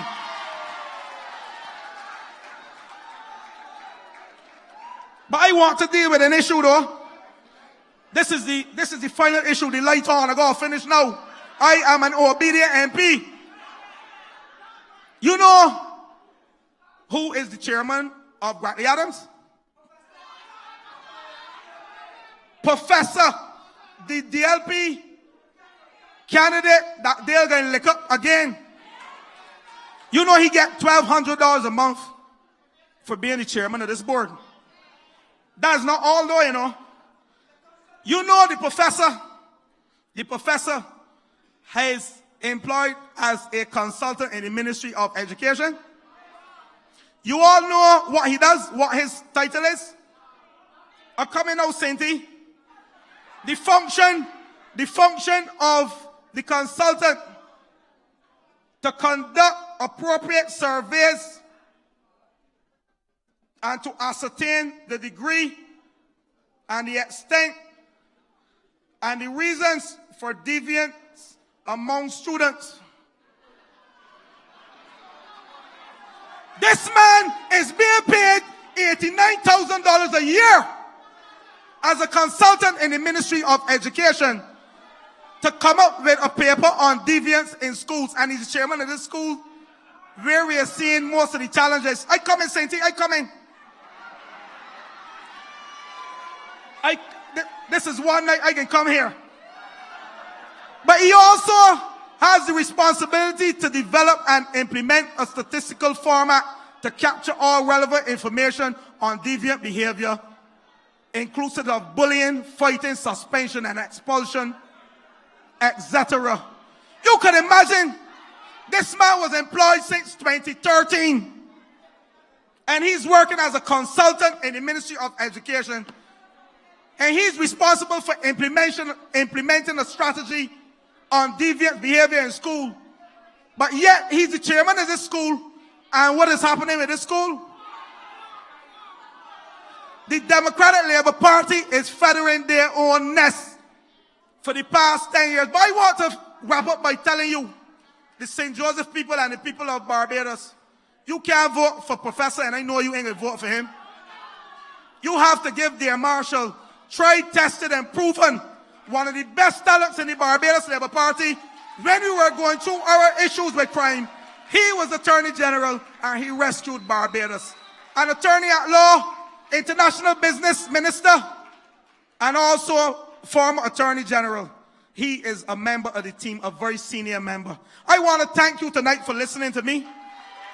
I want you to have the courage to vote the Democratic Labour Party out. And I leave you with the prayer, God grant me the serenity to accept the things I cannot change. Courage to change the things I can. And you have the wisdom and you know the difference. I love you.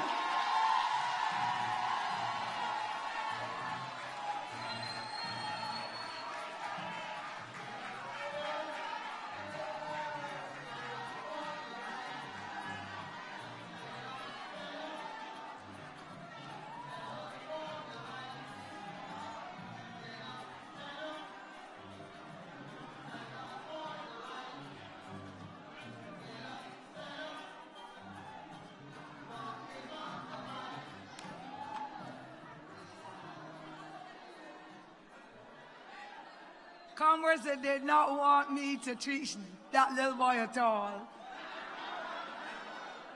They refused to let me get a chance to speak tonight.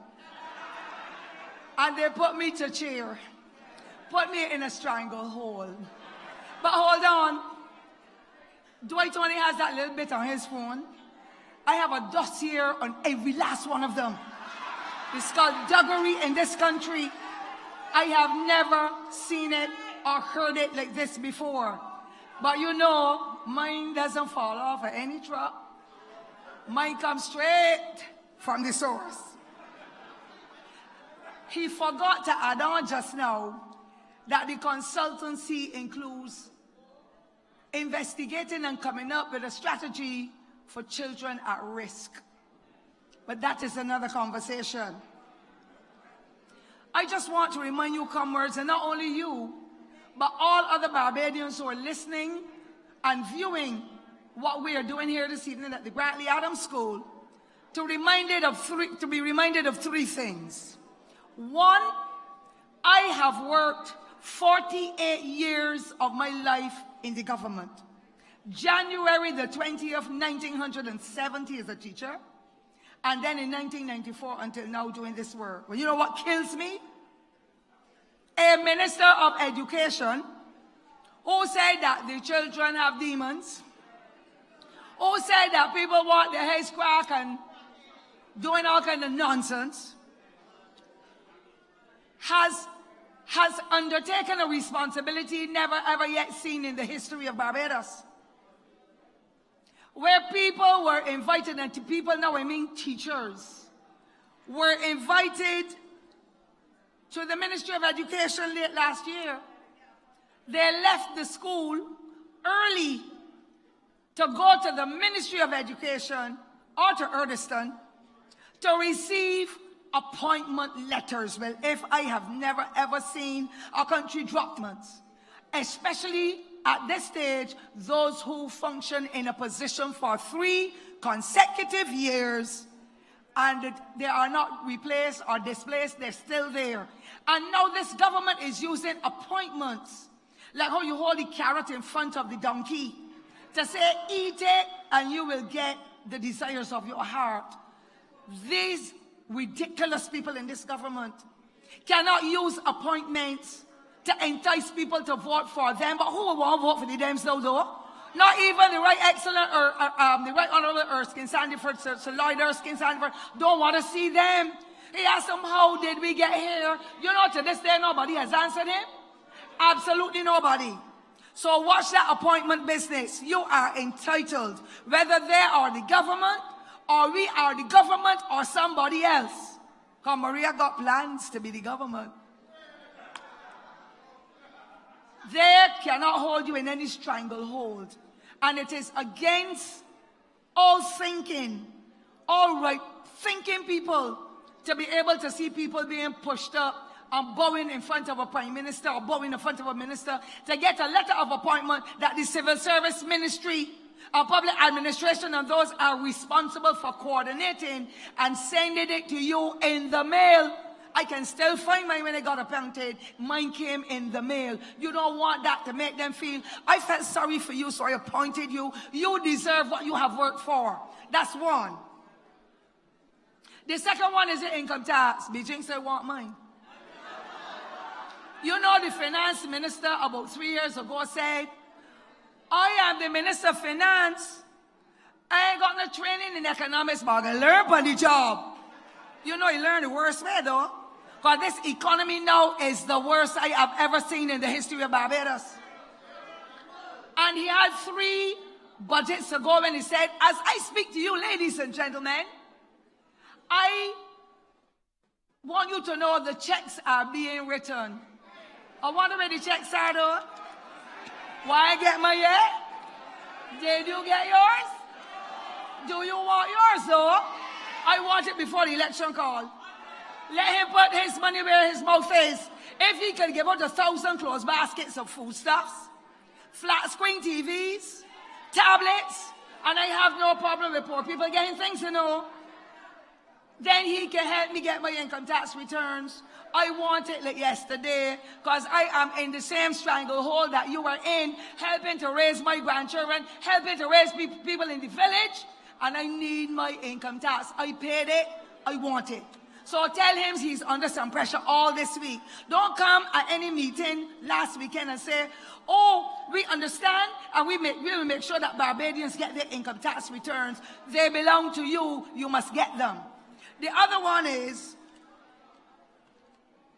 the VAT, the VAT returns. A lot of people are not getting theirs either.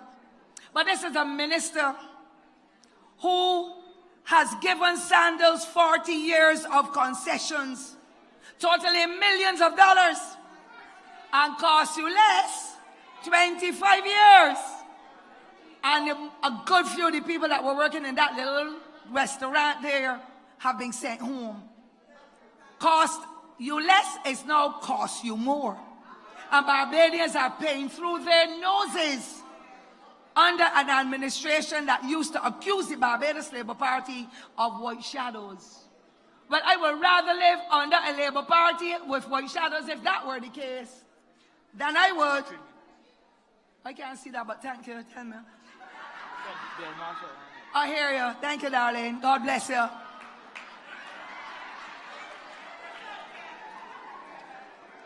I want to bring another colleague to you.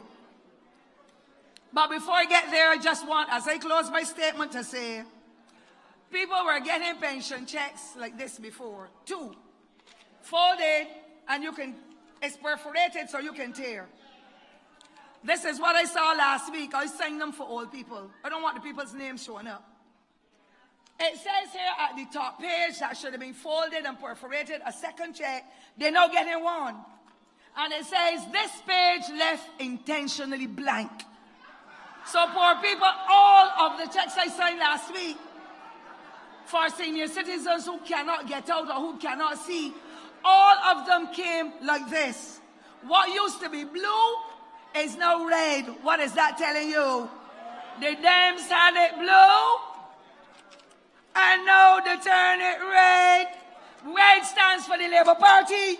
We have to take over and give pensioners a better life in this Barbados. I didn't get the chance to speak, but I'm going to give over to one of the younger colleagues I have. A charismatic person.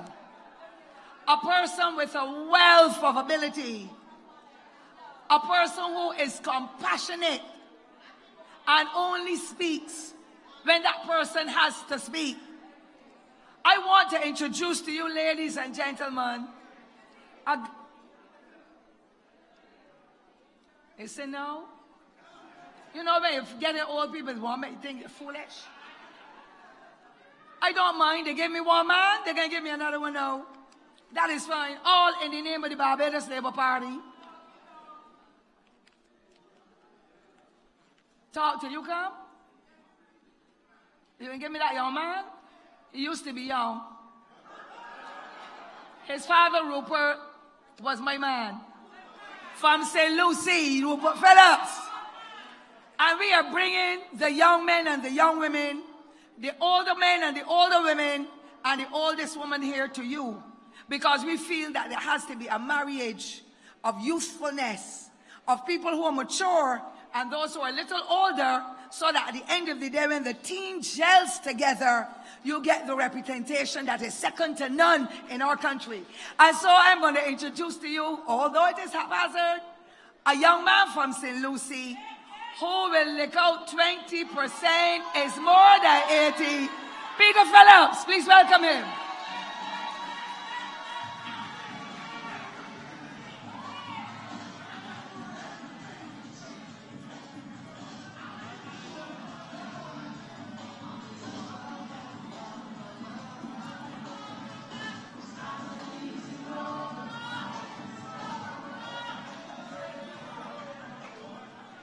Good evening, Barbados Labour Party family. Good evening to my wonderful constituents of St. Lucie who are here and who are watching even at home. Now, I came to St. Joseph tonight just to socialize and to be with you and to share. I didn't leave home expecting to speak. But when you are on the team, you have sometimes to come in and give a 20-20 and play a 20-20 innings. I spent the time last night speaking for Sandra Husbands and Kerry Simmons in the St. James South and St. James Central constituencies. And I felt energized last night. And I'm even more energized tonight because when I've listened to the speakers who've gone on before me, I know that we are a great team. I know that Barbados is dependent on us. And I know that we shall deliver when that time comes. Like Dwight, I was incensed when I listened to the Dempsey Minister of Finance, the man that can't count, trying to poo-poo the Barbados Labour Party team in Parliament here the other day, Friday, Thursday, a couple of days ago. I was incensed because you gave the people of Barbados in their wisdom, or with their choice, gave the Democratic Labour Party the opportunity to govern this country. They messed up in the first 5 years. And the people came back and said, look, we're going to give you another chance. And far from doing any better, they did far even worse. And a man that brought almost 5 or 6 different plans to you come and telling us that the Labour Party ain't got no plan. That's why we can't even come with a plan. Poo-pooing our leader says she spoke for 25 minutes. When we know about leadership and we understand how our leader functions. And he has brought plans. Touch him. I understand and I have it on good authority. He went into a meeting with the Prime Minister and a certain sector. And when the Prime Minister said, so-and-so we can do, so-and-so, he said, no, that can't happen about here. You imagine a minister telling the Prime Minister so? The man that appoints him? Huh? You imagine that? So you come to poo-poo the Barbados Labour Party team. I know of a Barbados Labour Party administration between 1994 and 2008 that came with different plans and our manifesto, and we gave to the people of Barbados. And when the time was right before the election, we were able to present a document, promises and performance, and say to the people of Barbados, we promise you this. This is what we have done. I know of a Democratic Labour Party that came at the last 2013 election after promising the people of Barbados free mortgages and all these kind of things, duty-free cars, and all of that. You know what their last campaign was about in 2013? And I'm going this point because I want you to understand where we're going and what we can expect now. All they did was talk about the Barbados Labour Party. They never came with a plan in 2013, you know. They never reported to you what they had done between 2008 and 2013. And their plan again is to come and curse the Barbados Labour Party team, to curse the Barbados Labour Party leader in the worst way in the upcoming general election. But we say to them, touch one, touch all. Touch one, touch all. So he's poo-pooing the Barbados Labour Party team and telling us we don't have a plan. And he came with plans. You know what his plans did? You came with a plan. You came with plans, sir. And the plan resulted in 20 downgrades. 20 downgrades. Not 1, nor 2, nor 3, nor 4. 20 downgrades. So the Minister of Finance, the man that can't tell nobody about the plan. And then he compared people. He began to compare people. Talk about Jones. He talked about Michael Ashley. And all these things, comparing them to what kind of persons they have in the cabinet and who the Barbados Labour Party going to put this place and put that place. Don't worry about the Barbados Labour Party cabinet. Don't worry about that. We have the finest, some of the finest, and some of the best. Talk about what you have done, how you have wrecked the Barbados economy, how you have wrecked the lives of the Barbadian people, how you've destroyed the dreams of our youth in this country. Talk about that. Bought tax upon tax upon tax on us. Bought the NSRL. Talk about when you came to the people and you said that the NSRL brought in 50 million. And when the press asked the Prime Minister, who is doing? He said, well, I don't know about that. Now, seen the figures before me. The NSRL, enough sewage. Let me get it right. I don't curse. Enough sewage and whale lakes. That's we brought the people. The sewage flowing from Christchurch South all down in St. Lucie. That's we brought. Enough sewage and whale lakes. licks upon the backs of the people of Barbados. And you telling somebody about a plan? We bring plans and we know to implement. But you can give you a plan. You give a plan to a fool, he can't implement it. And that's what's happening there right now. Because plan after plan, I don't care who gave it. I don't care who you met with. They gave it to a man that can't even weed figures good. So how you going to implement a plan? It ain't about the plan, it's about implementation. That is what it's about. But this great party of which I'm proud to be a candidate, and I'm proud to be a member tonight, and I'm sure you are as well. We have plans for Barbados, plans for all young people, plans for our seniors, plans for our differently challenged persons. This Barbados Labour Party team, of which I'm proud to be a member, will do you proud tonight. Once we are given the chance that the government, and I am confident. I wonder why he didn't talk about the man, the clown of Parliament, the one from St. Lucie. No, he don't represent St. Lucie. Let me get that clear. He's the member of Parliament. That's all he is. The member of Parliament. He don't represent St. Lucie. The real representative is here. And the real representative is here. And I will be giving a talk about appointments. The people of St. Lucie tell me your appointment is coming. Appointment coming at the next election for you. We send you to truly represent us. And you got a man that telling you 20% is greater than 80%. We got to be a clown. And I said to the people of St. Lucie, if according to him, 20% is greater than 80%, give me the 20, give me the 80.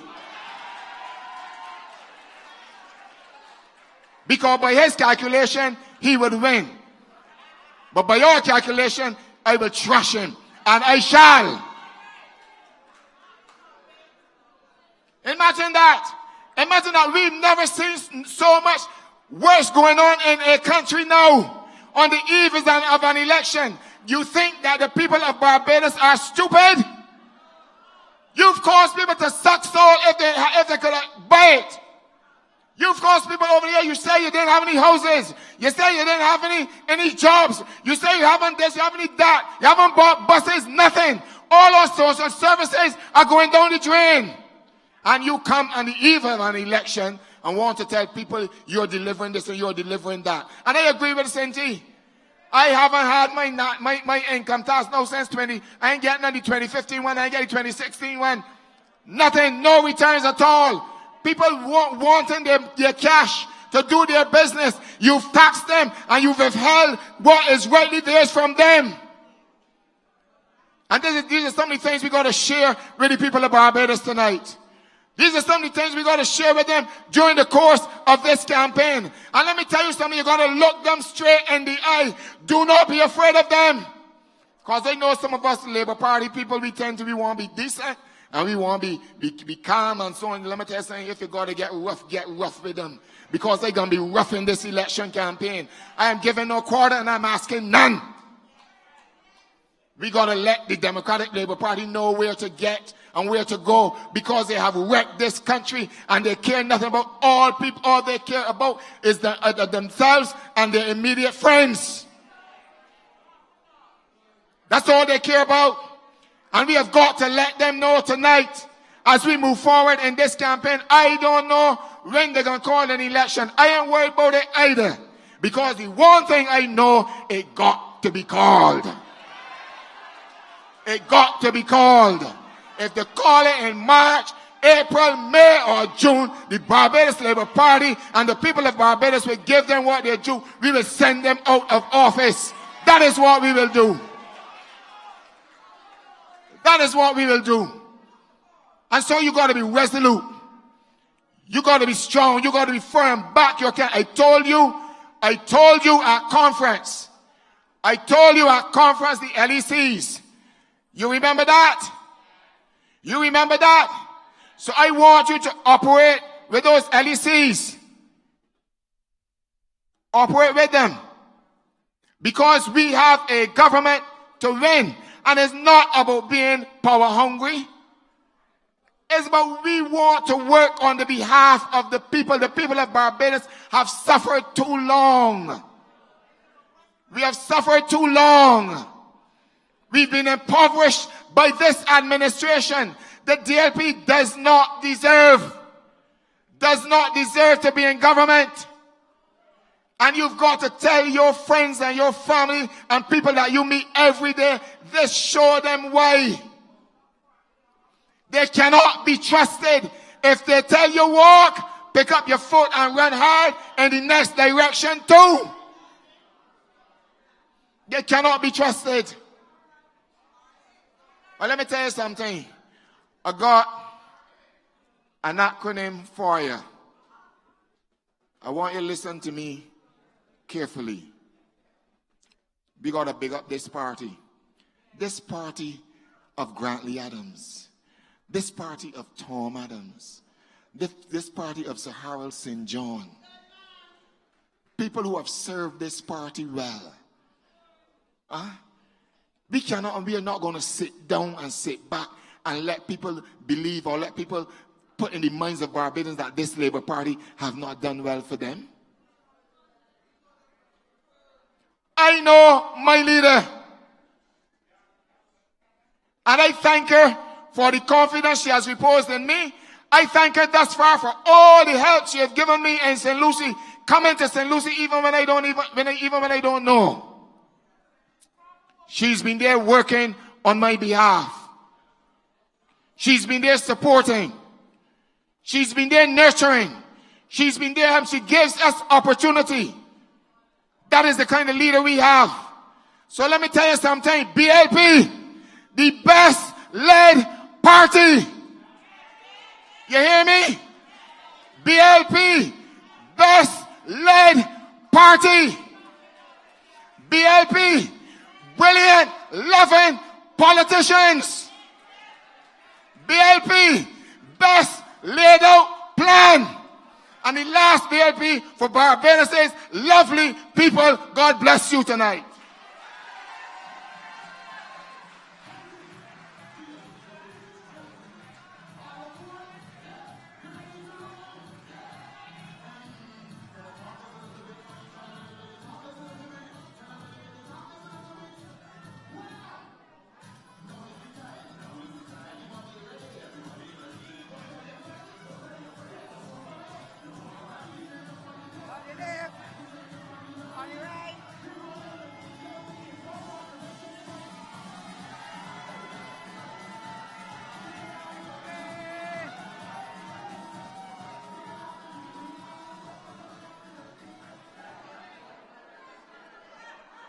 Place getting hotter. Well done, Peter. I am with you on that part with the St. Lucie. And I want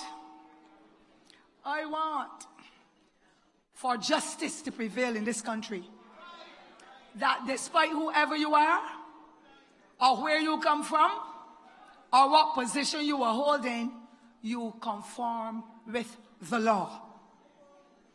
And I'm going to give away something, not tonight, because we have some people that are supposed to be governing who seem not to quite understand their roles. I'm not going to give away that tonight because tonight is not my night. When you come to St. Thomas, you will hear me and I'll be able to share things with you, because at the end of the day, we're not here but maligning people's names. We are here to give you the inspiration and the encouragement that you can understand there is a better life for those of you who are poor and downtrodden and have been pressed further in the ground because your parents and grandparents have lost some pension, some have lost their employment, their quality of life is gone. But again, I say it's not my night to speak.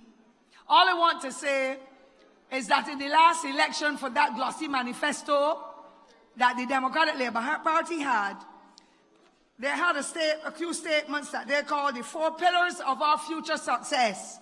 And you, the public of Barbados, and our friends here from the Labour Party will tell me if you have seen any success yet, or if you have seen anything that is unsuccessful coming out. Socially balanced policies. Tell me one. What socially balanced policies have you seen this Democratic Labour Party come with that you can say you have benefited? You may be sent home unceremoniously on the eve of a Christmas 2013 where 3,500 odd people got home. Is that a socially balanced policy?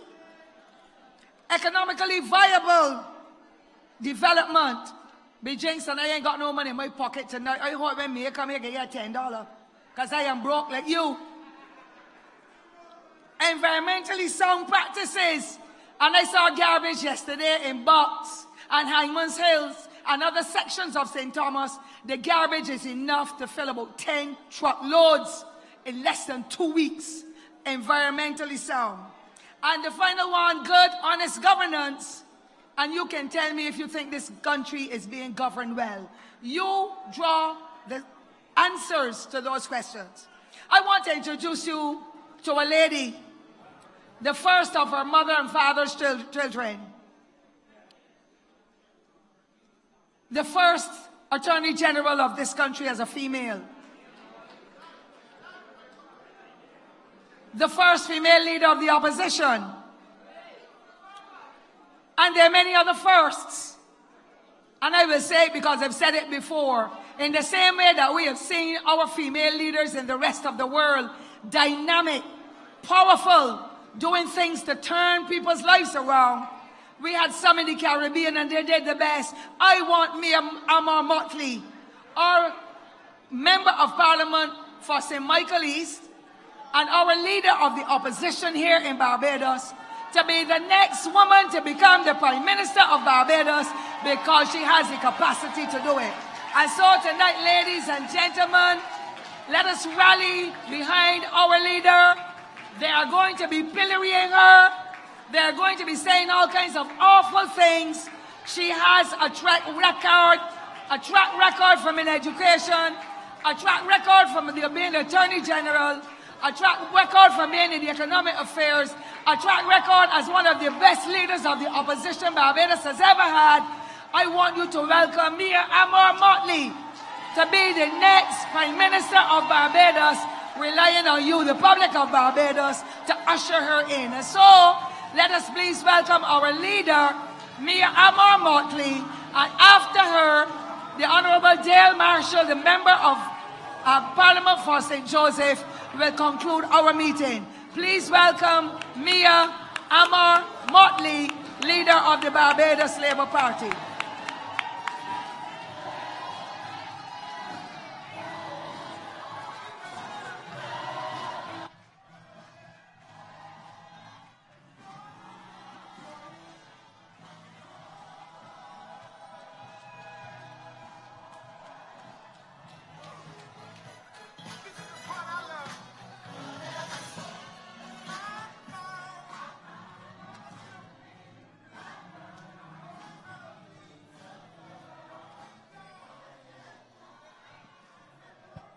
God is good.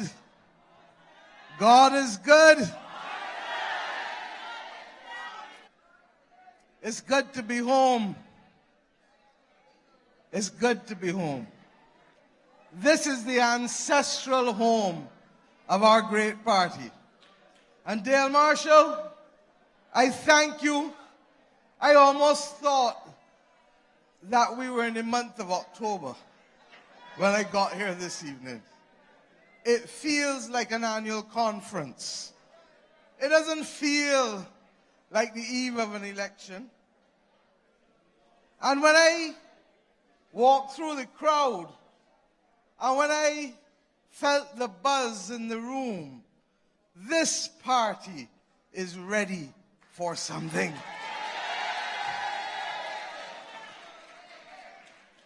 But you know, I watched, and this is the beauty of the technology that we have. I was able to watch from Colin to Charles in particular. And where's Charles Griffith? Because I want to salute this young man. Marsha spoke about courage. Charles is the exemplar of courage. Because he will not be daunted. He will not be daunted. Glenn Clark, an old Trojan, with a pep in his step this evening. Dwight Sutherland, the new warrior. Marsha Caddle, to tell you that St. Michael, we fighting all the way.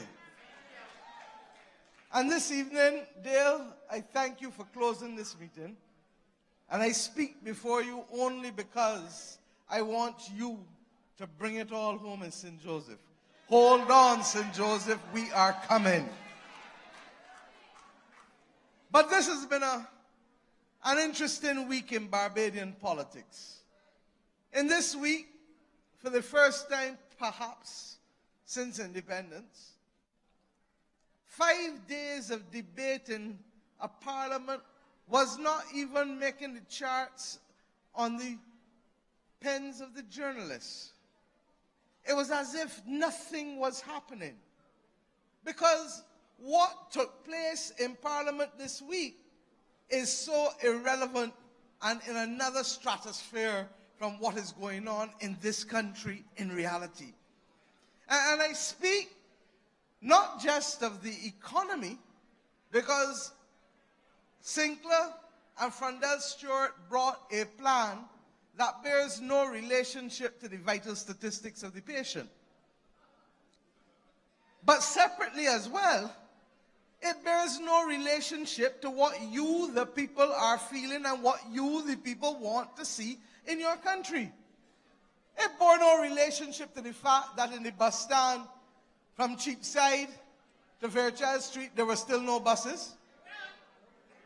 And there was nothing in that plan to tell you that there would be buses next week, next month, or the month after. It bore no relationship to what was happening on the South Coast with the sewage system. And indeed, on Thursday night, William Dugan and Ralph Thorne hosted a town hall meeting that allowed us to be able to meet with the people of the South Coast. And regrettably, the Barbados Water Authority failed to turn up and to listen to the concerns of the people who are suffering from their mismanagement and their incompetence. But that is where we have come to in this country. What we discussed in Parliament this week, and you would have seen that I made myself very clear that I felt that the patient was bleeding, that the country's reserves were dropping, and after 5 days, there was no answer to the questions that I laid before Chris Sinclair. Not because the questions could be and would be difficult to answer, but because the answers would be difficult to hear. So we understand it. But I've come home this evening to talk to you, to talk to the family of the Labour Party. And I want you to gird your loins and to get yourself ready. Because all that you start to see happening in this country, and these monitors are a little too high, please. All that you see start to happen in this country is all that we expected. Don't mind the cursing. Somebody called me Thursday afternoon to tell me that Sinclair spent an hour and a half on the opposition. Well, he couldn't spend an hour and a half on the economy, so he had to spend it on the opposition. Somebody called to tell me that he was talking about who could make verbs, subject and verb agree. Well, he couldn't tell you how to count 2 plus 2, so he would have to talk about subject and verb. This is what Barbados's leadership and management has descended into at the very time when the country faces its most difficult time since independence. So I want you to know that I've come here tonight to share with you a little bit. Tonight, you need to know that everything that is happening, we have anticipated and expected. Last night, someone sent me an email of a little cartoon with our former leader speaking about me. We expect that. I expect, and that was all 2 years ago. But once these things exist in the stratosphere, expect that they will talk about everything now, Dale. Everything. But the one thing that they cannot talk about is what recommends them to you for a third term. Nobody can come to you and ask you to vote for them a third time unless they can show you a record, unless they can show you that they have earned it. And what we have is a government who cannot tell you in either 10 sentences, 10 words, or 10 minutes, or 10 hours what they have done to recommend themselves to you. I warned you at Queen's Park at the annual conference. And I said to you then that there were two other governments in the history of this country who know what it is to come to the people and say they want a third term and got it. And got it. Earl Barrow in 1971 and Owen Arthur in 2003. And in both instances, they didn't get it because people just liked the leader or liked the team. They got it because they earned it. Are you with me? And whenever they come to knock at your houses now, when the long talk done, when the cussing done, when all of the distractions done, you ask them a simple question.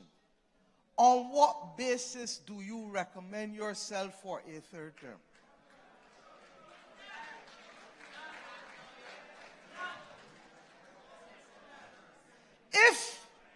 If an incumbent government is not able to tell you of its record, not a plan. You don't come with a plan after 10 years. You come with a record.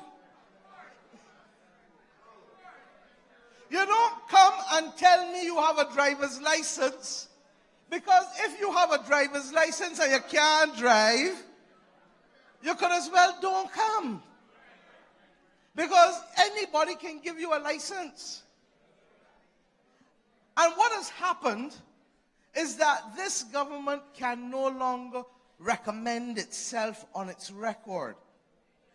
They came with a fax campaign in May. That lasted for 2 sets of fax weekends. I told you then that fax stood for Frondell and Chris talking stupidness.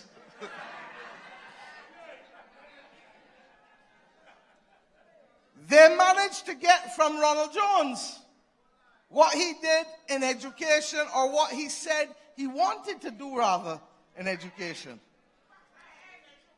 It is ironic that only Ronald Jones will cooperate with George Pilgrim, but you might tell me why better.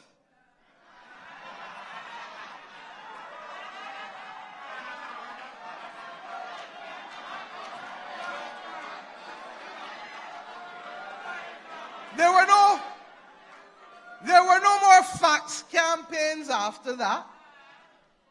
And when they couldn't sustain the facts, the innuendo, the propaganda, and the cussing took front seat. And then the rest of the private sector and the unions were to be used as props with what they dubbed a plan, but what is really, as others have told you, a to-do, or rather even a wish list. It is significant that in the introduction of that plan,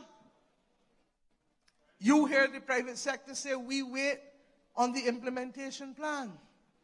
It is significant that in the introduction to that plan, you hear the General Secretary of the Barbados Workers Union tell you that they too are prepared to wait and meet to discuss anything. So that what follows in the 100 pages is not settled plans, but it is a wish list. So rather than come and tell you, as Glenn Clark told you on this platform tonight, that in 2006 the Barbados Labour Party bought X amount of buses for you, they come tonight not to be able to report progress, but to beg for you to approve a wish list. Now, if I have to endure some cussing, take the measurements.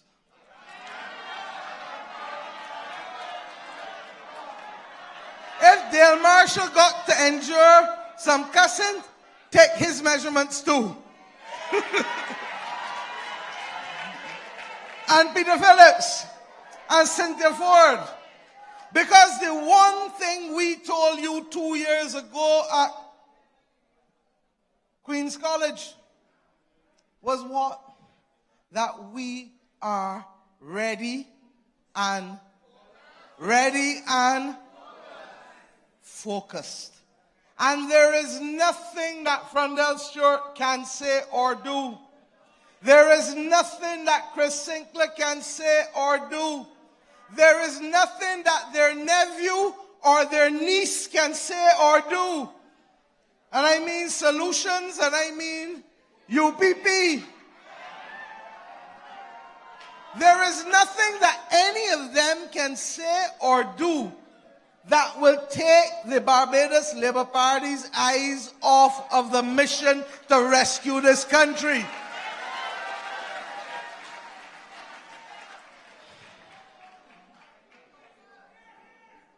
We understand that it is incumbent upon the incumbent to lead. And for those who ask for our plans, rest assured they are coming. But we also recognize that you don't spend a week in Parliament with estimates to get the plans of the opposition.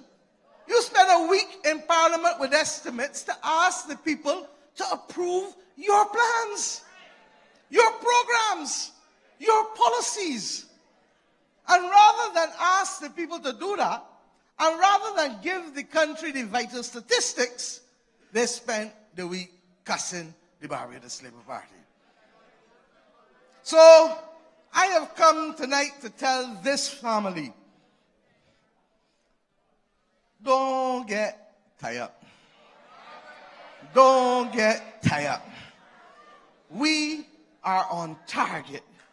And we expect everything that we see. We read how the pitch playing. We know where the ball can drop. We are not coming out of the wicket all the way down to get stamped. We are not edging outside the off stump to get catch in first slip or second slip. And we are waiting.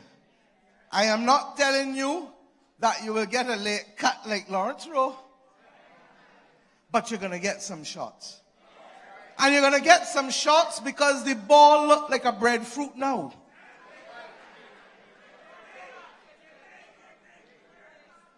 This notion that everybody is lining up to come against the Barbados Labour Party, bring them on.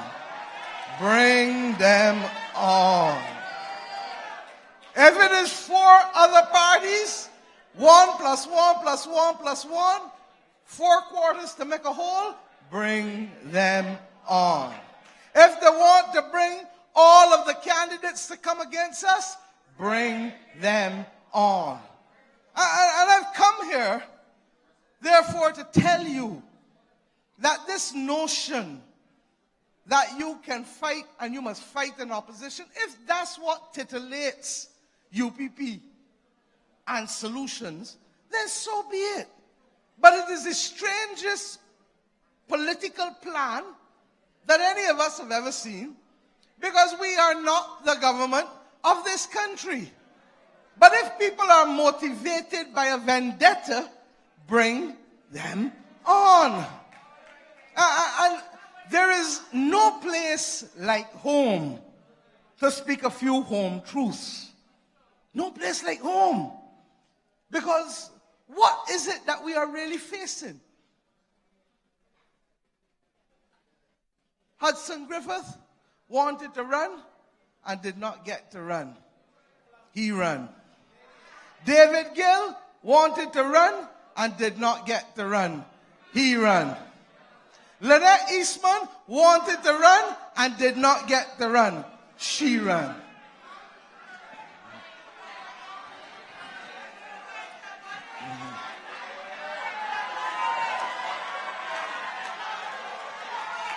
Wendell Callender, he ran there, he ran here, he ran there, he even ran through a proxy, and he ran.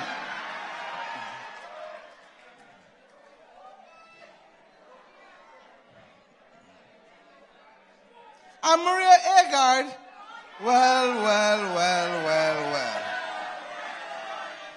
Crazy, enough said, enough said. Look, I don't dislike these people because I worked with these people.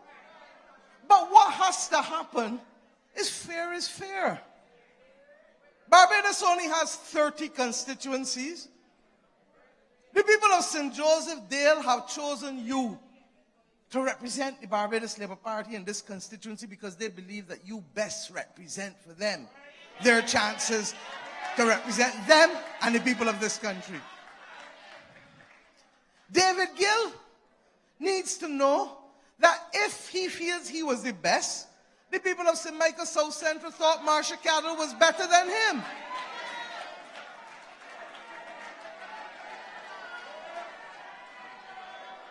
Lynette did not get to run in Christchurch East Central or St. Philip West, but that is because the people of those constituencies thought that John King and Ryan Strawn are better to run for them.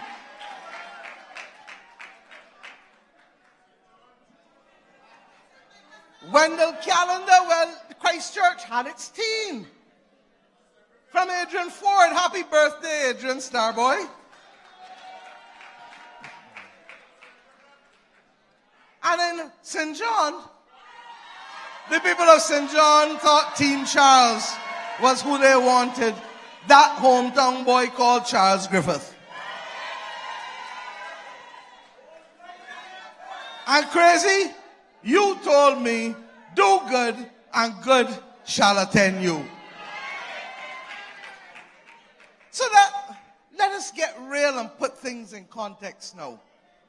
I have no difficulty, but do not pretend that you are doing something to ease the pressure off the people of this country, when in truth and in fact, you started first because all of you did not get the chance to do that which you wanted to do. And I have kept quiet. You have not heard me say a word until this evening. But I have come home to the family of the Labour Party because you need to know now that we are going into the final part of the innings. And I need you to understand that whoever and whatsoever is said, nothing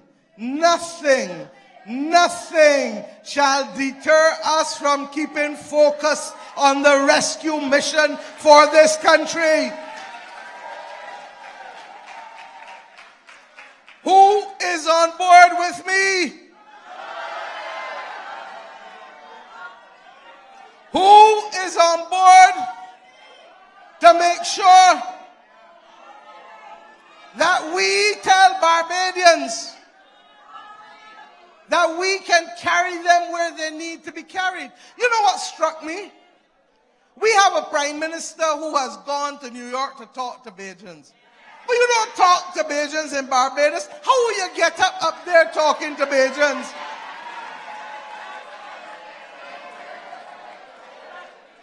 Do you understand? And whenever you saw a problem, somebody got shot, Obama was right there up with them, next to them. Hurricanes, Obama on the front line. George Bush, well, he took a little time to come, but he learned his lesson after New Orleans. Even Trump, in a hospital on Friday, mixing and going to visit the families and the kids. How do you have people in St. Joseph not have water for months?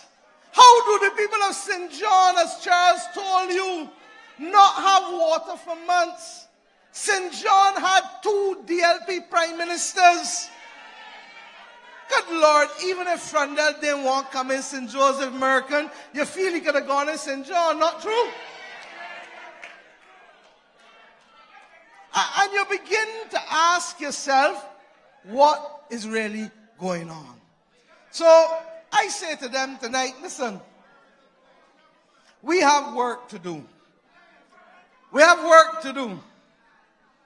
And we will continue to ready ourselves. I want to salute George Payne and to thank George Payne for his continued leadership in helping me to carry the weight of carrying the people for this campaign.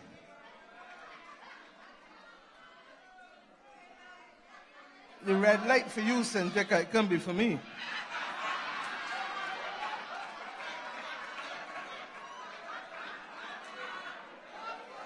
Cease and settle.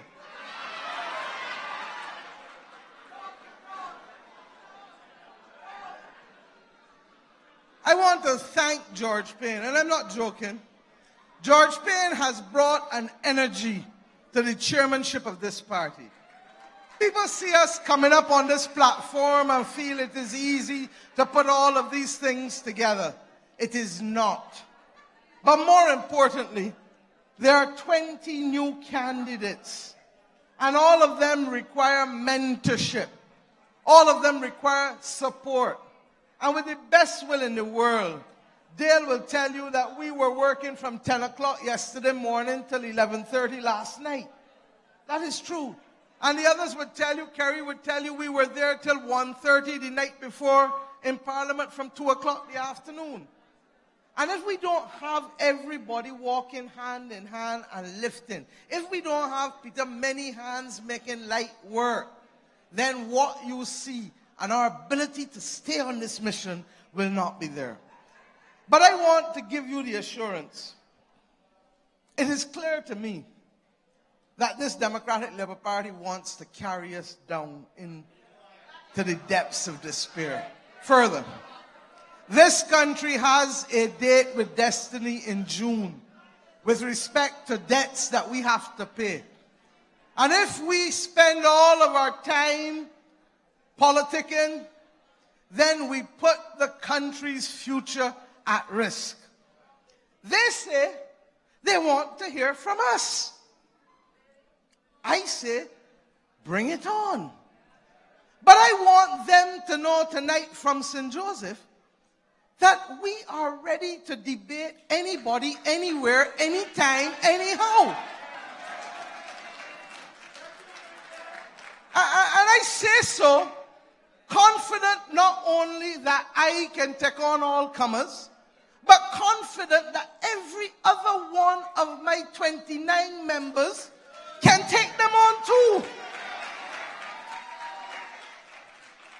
And not to give a historic dissertation alone, not to give a prosecution of the government's lack of record, which we can do and have been doing this week, and did wonderfully well in the members of Parliament for the entire week in the second reading speeches, but also because we have been rubbing shoulders for 3 years now.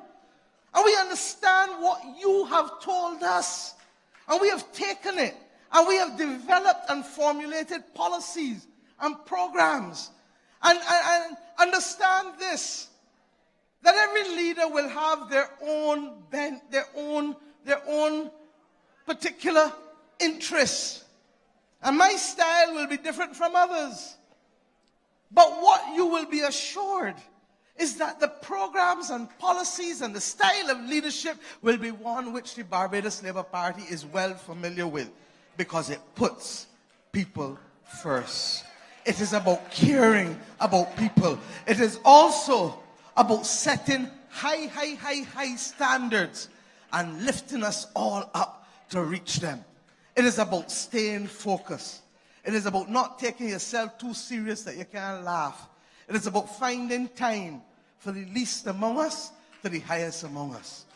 Because at the end of the day, this is who we are, and this is what we are about. So, I don't know when and what they intend to do, but I know that this party is ready for debates. This party is ready to engage. This party is ready. And we say simply tonight from St. Joseph Dale, as I wrap up, stay focused. Do not be distracted by the propaganda and the innuendo. Our backs are... Expect that you're not going to get a blight. They're going to come after us. But when they come after us, you have seen me for the last decade. And every time I have been cursed, what have I done? Raise the bat outside. Let the ball pass outside the off stump. Because there is nothing that anybody can say that will cause me to stay on them rather than staying focused on you. There is nothing that anybody can do me that will cause me to go at them instead of staying focused on you. And the reason for it is that I have not come to public life to wrestle, but I have come to public life to help build a people and to help raise a people. Good night and God bless you.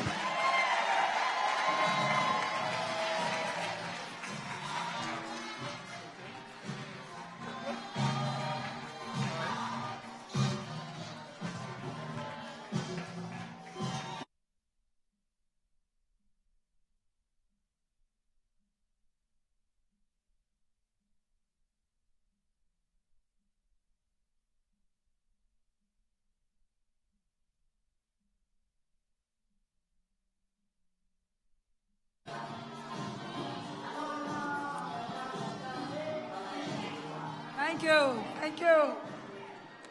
Don't move yet. We still have one more dynamic man who is responsible for the carrying out the affairs of this constituency. Dale Marshall, a former Attorney General, a man from the people, of the people, by the people of St. Joseph. He is going to speak with you now. Please welcome the Honorable Dale Marshall. Where you, Dale? Come, fella. All right.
Good night.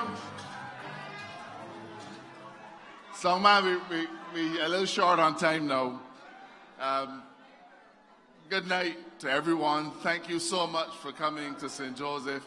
We are red and we are ready. You're going to say it with me. We are red and we are ready. We are red and we are ready. Now, that's not original because they use that in Trinidad, but I think it applies to us. We are red and we are ready. Now, I don't know if you could tell, but Mia is sick tonight. Mia is catching the flu. But There is something about the energy of that woman that drives her to come out and participate in these events, even though she's under the weather. So I want to thank Mia very much for still coming up. Now, they told me that I don't have a lot of time, but I am honored to speak after her. The tradition in the Labour Party family has always been that the leader speaks last. And Mia has very graciously offered to me the opportunity to speak after her in the ancestral home of the Barbados Labour Party. I don't think there are many people alive, or I don't think there are many people in this room who have probably ever met Grant Lee Adams. But you don't need to meet greatness in order for it to stay with you. I certainly have never met Jesus Christ. But the values that he instilled in us are still with us today. And the values that Grant Lee Adams set for this party when it was in its newborn days are still with us. And those are the very values that we as a political organization intend to take into governance.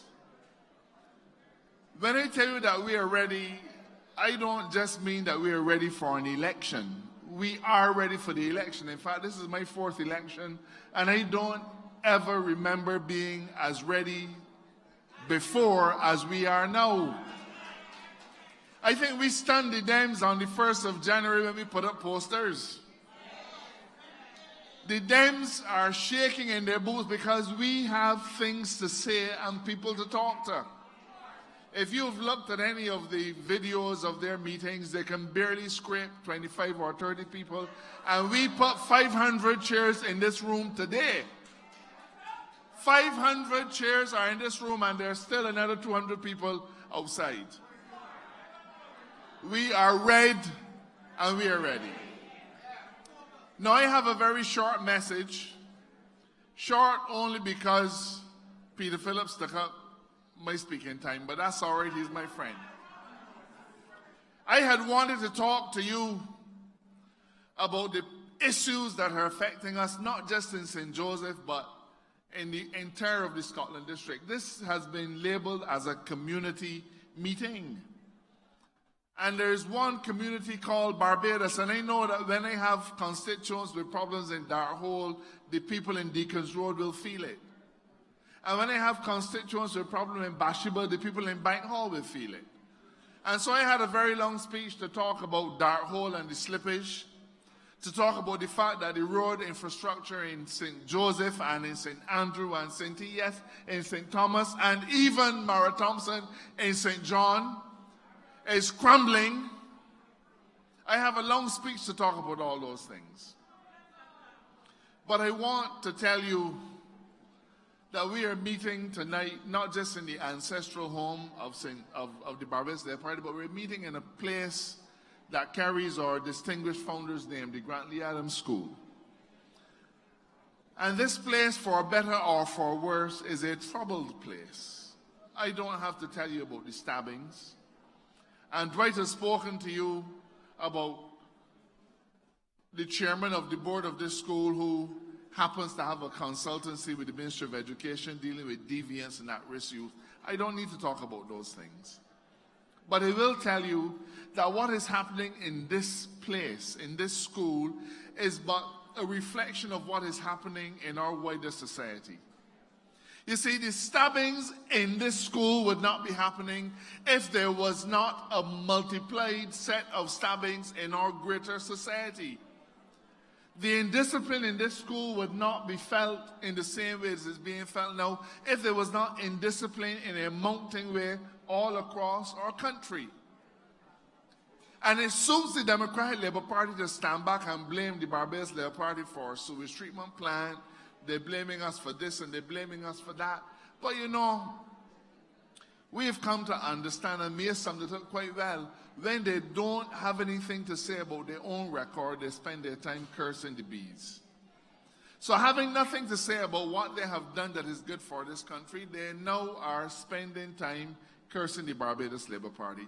I don't like horse racing. I've never been a horse racing fan. But if any of you are horse racing fans and you went to the Garrison this Saturday and you bet on a horse and it lost, and you go back next Saturday and bet on the same horse and it lost again, and you go back another Saturday, I mean, what you going to do with your $10 or $20?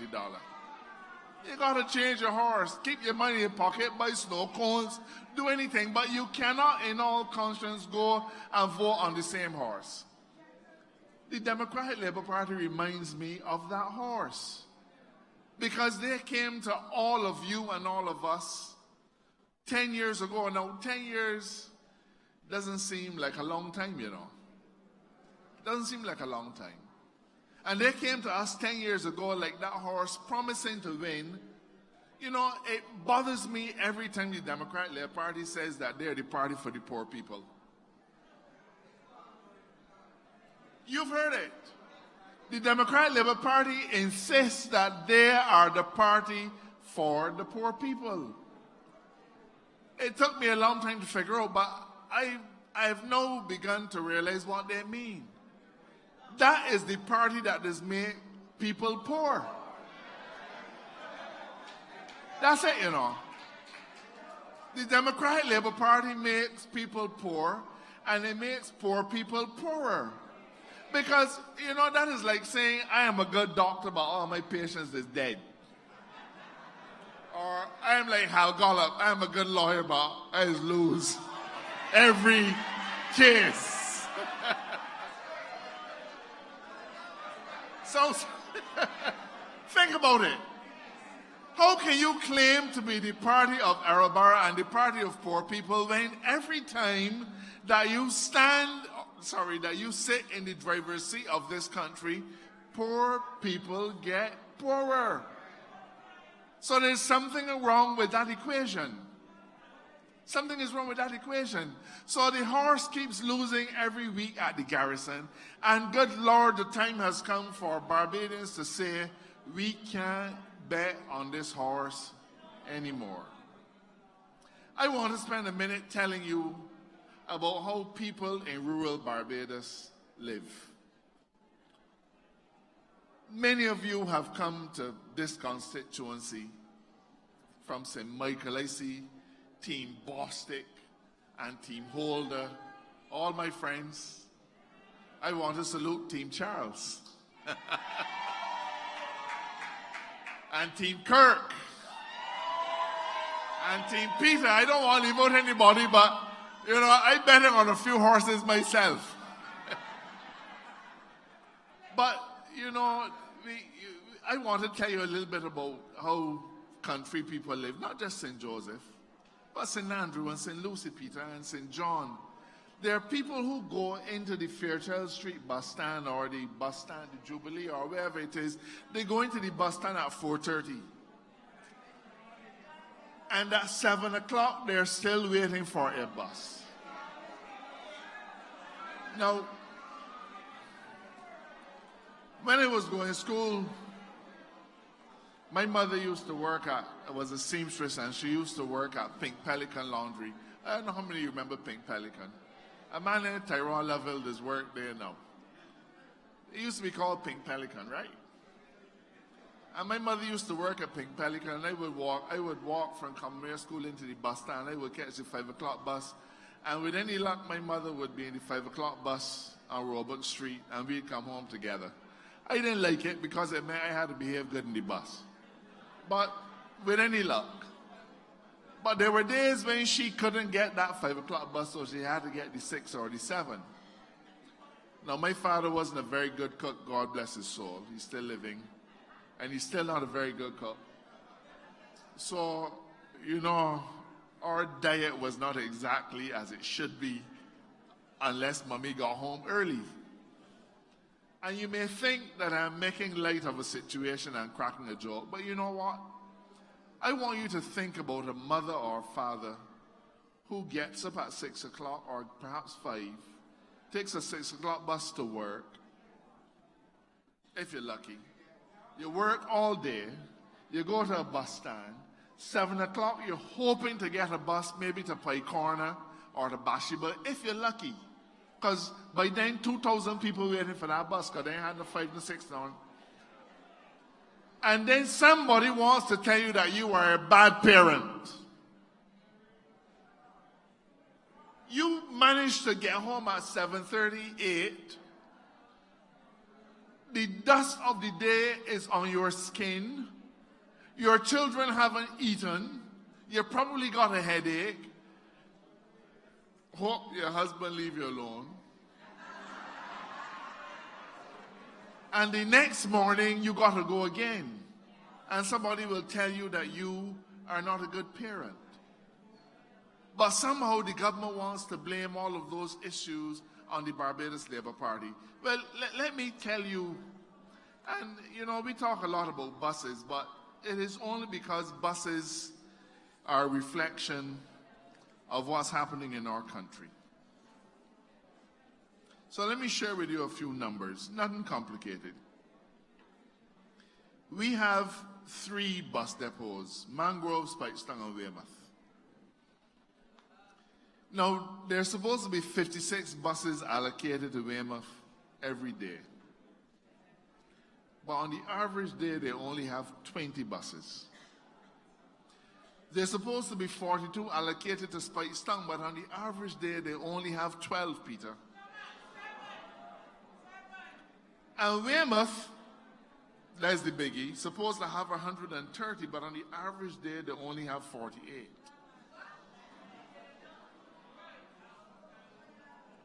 And somehow, the Democratic Labour Party wants to tell us that the Barbados Labour Party is at fault for all of the ills of this country. There are roads in Barbados, and roads specifically in my constituency, and yes, in St. Lucie, and St. Andrew, and St. John, and St. Thomas, that have not seen tar in 10 years until last week. Until last week. Have not seen tar in 10 years until last week. But somehow, they want to tell you to come and bet on that horse again. The problems that we face, and never mind Maria Agard, who finds it convenient to say to the country that Barbados Labour Party created the problems with the South Coast Sewage Treatment Plant. I don't know who wrote the speech, but it is public knowledge that that sewage treatment plant was designed under Branford Tate, now deceased, and that Branford Tate signed the contract for the funding, and that the Barbados Labour Party came to power and we built the plant that was designed and accepted by the Dems. We had a vote of no confidence in Parliament dealing with the same sewage treatment plant, and the same wonderful Maria Agard spent her entire speech castigating the government, not the bees, the government. But now it suits her because it is politically expedient to make it appear as though the Barbados Labour Party is at fault. And a man named Guy Samirs, who wanted to run in St. Joseph, wrote a story saying that people are sabotaging the Dems and sabotaging the plant and sabotaging public works and sabotaging the police and sabotaging the hospital. For everything that is going wrong in this country, they refuse to accept any blame and are saying instead that the bees are sabotaging things. I don't think I have any more time left on my clock. But I will say this to you. Barbados is without doubt at the crossroads. We can either go up or we can go down. I have forgotten what up used to be like, because the last time we were going up was 2008. For the last 10 years, we have only been going down, so I know down only too well. And I want to tell you that I do not like down. I don't believe that you like down either. there's a decision that has to be made. I have about 500 new voters on my voters list. We track it every day. 500 new voters. And I know that these new voters do not remember what it was like to have a Barbados Labour Party in power. Anybody who turned 18 years old in January was 8 years old when we lost the election. It is pointless you and I telling them about what a wonderful job the Barbados Labour Party did then. Because it's like talking about the 8% cut. People do not remember it. But I want you to join with me in telling them, let us forget the past. Let us look ahead. Let us look ahead.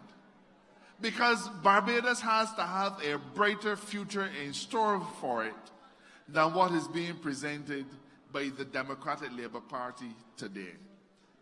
We've spent a week in Parliament. It is a week that half of it the Dems spent talking to themselves because we said to the country, this is a farcical exercise. There's no point doing this. Parliament has a few days left, and the Dems are doing nothing more than securing an opportunity to spend Barbados' taxpayers' dollars after the election is called. That is what we're faced with. A government that thinks only of itself but thinks nothing of the people. Now, I believe that we are ready, and I am confident that we are going to secure a victory. But I want to caution you that the race has not really yet started. There are not a lot of things that the Prime Minister said I listened to, but I did remember him saying that when you're out there running by yourself, you just feel like you're real fast until the other people enter the race. And I have 3 other people entering my race in St. Joseph. Happily, Charles only got a fight against a lady named Mara Thompson. Raoul Topping has about 12 people running against him. George Payne only still has Irene. And the people in St. Lucie are so happy to see Peter that I don't think they can pay any attention to Kelman or any of the other 2. But while the election has started, the race itself has not started yet. We have called on the Prime Minister to call his election, to call our election, to call the election. And his days are numbered. There are now only about 17 or 18 days until the 5th or 6th of March.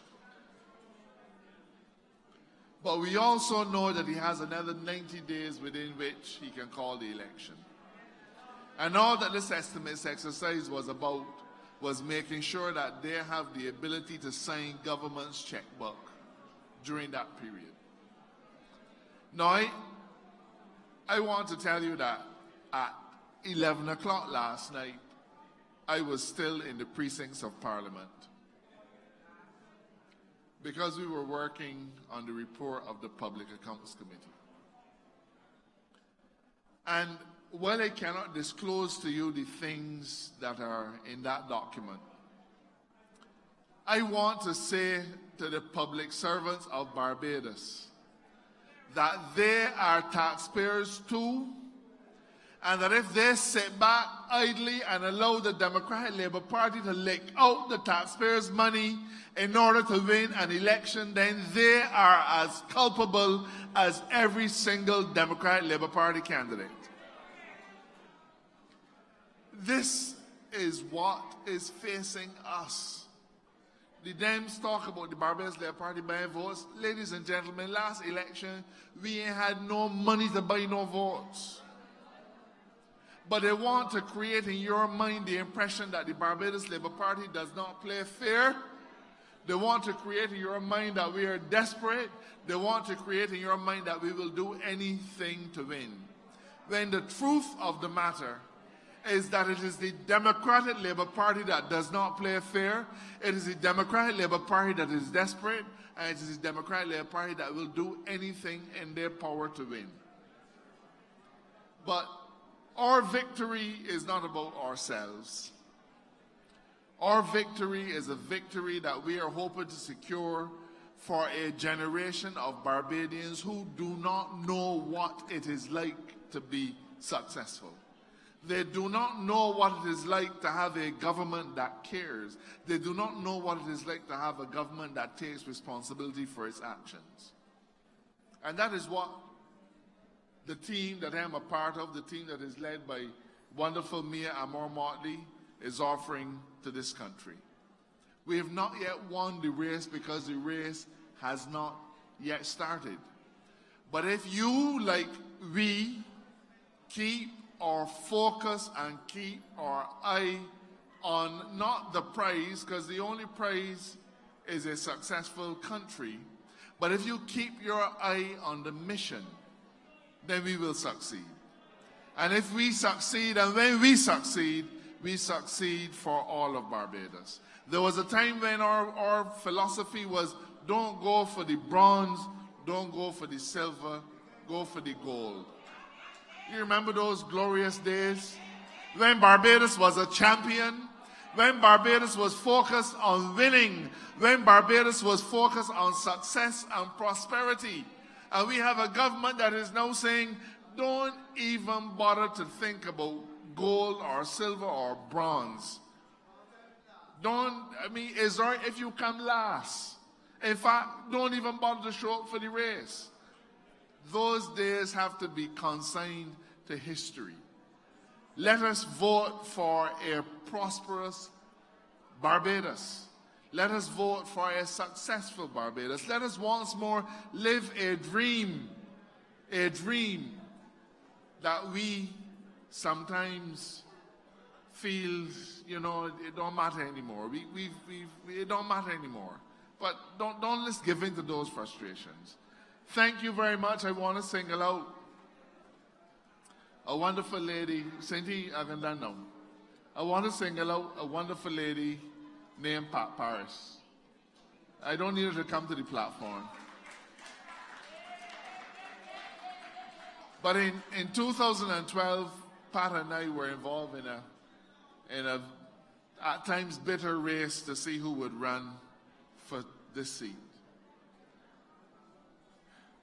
I won, Pat lost. But from day one, Pat threw her weight and her every energies into helping me to secure victory in St. Joseph.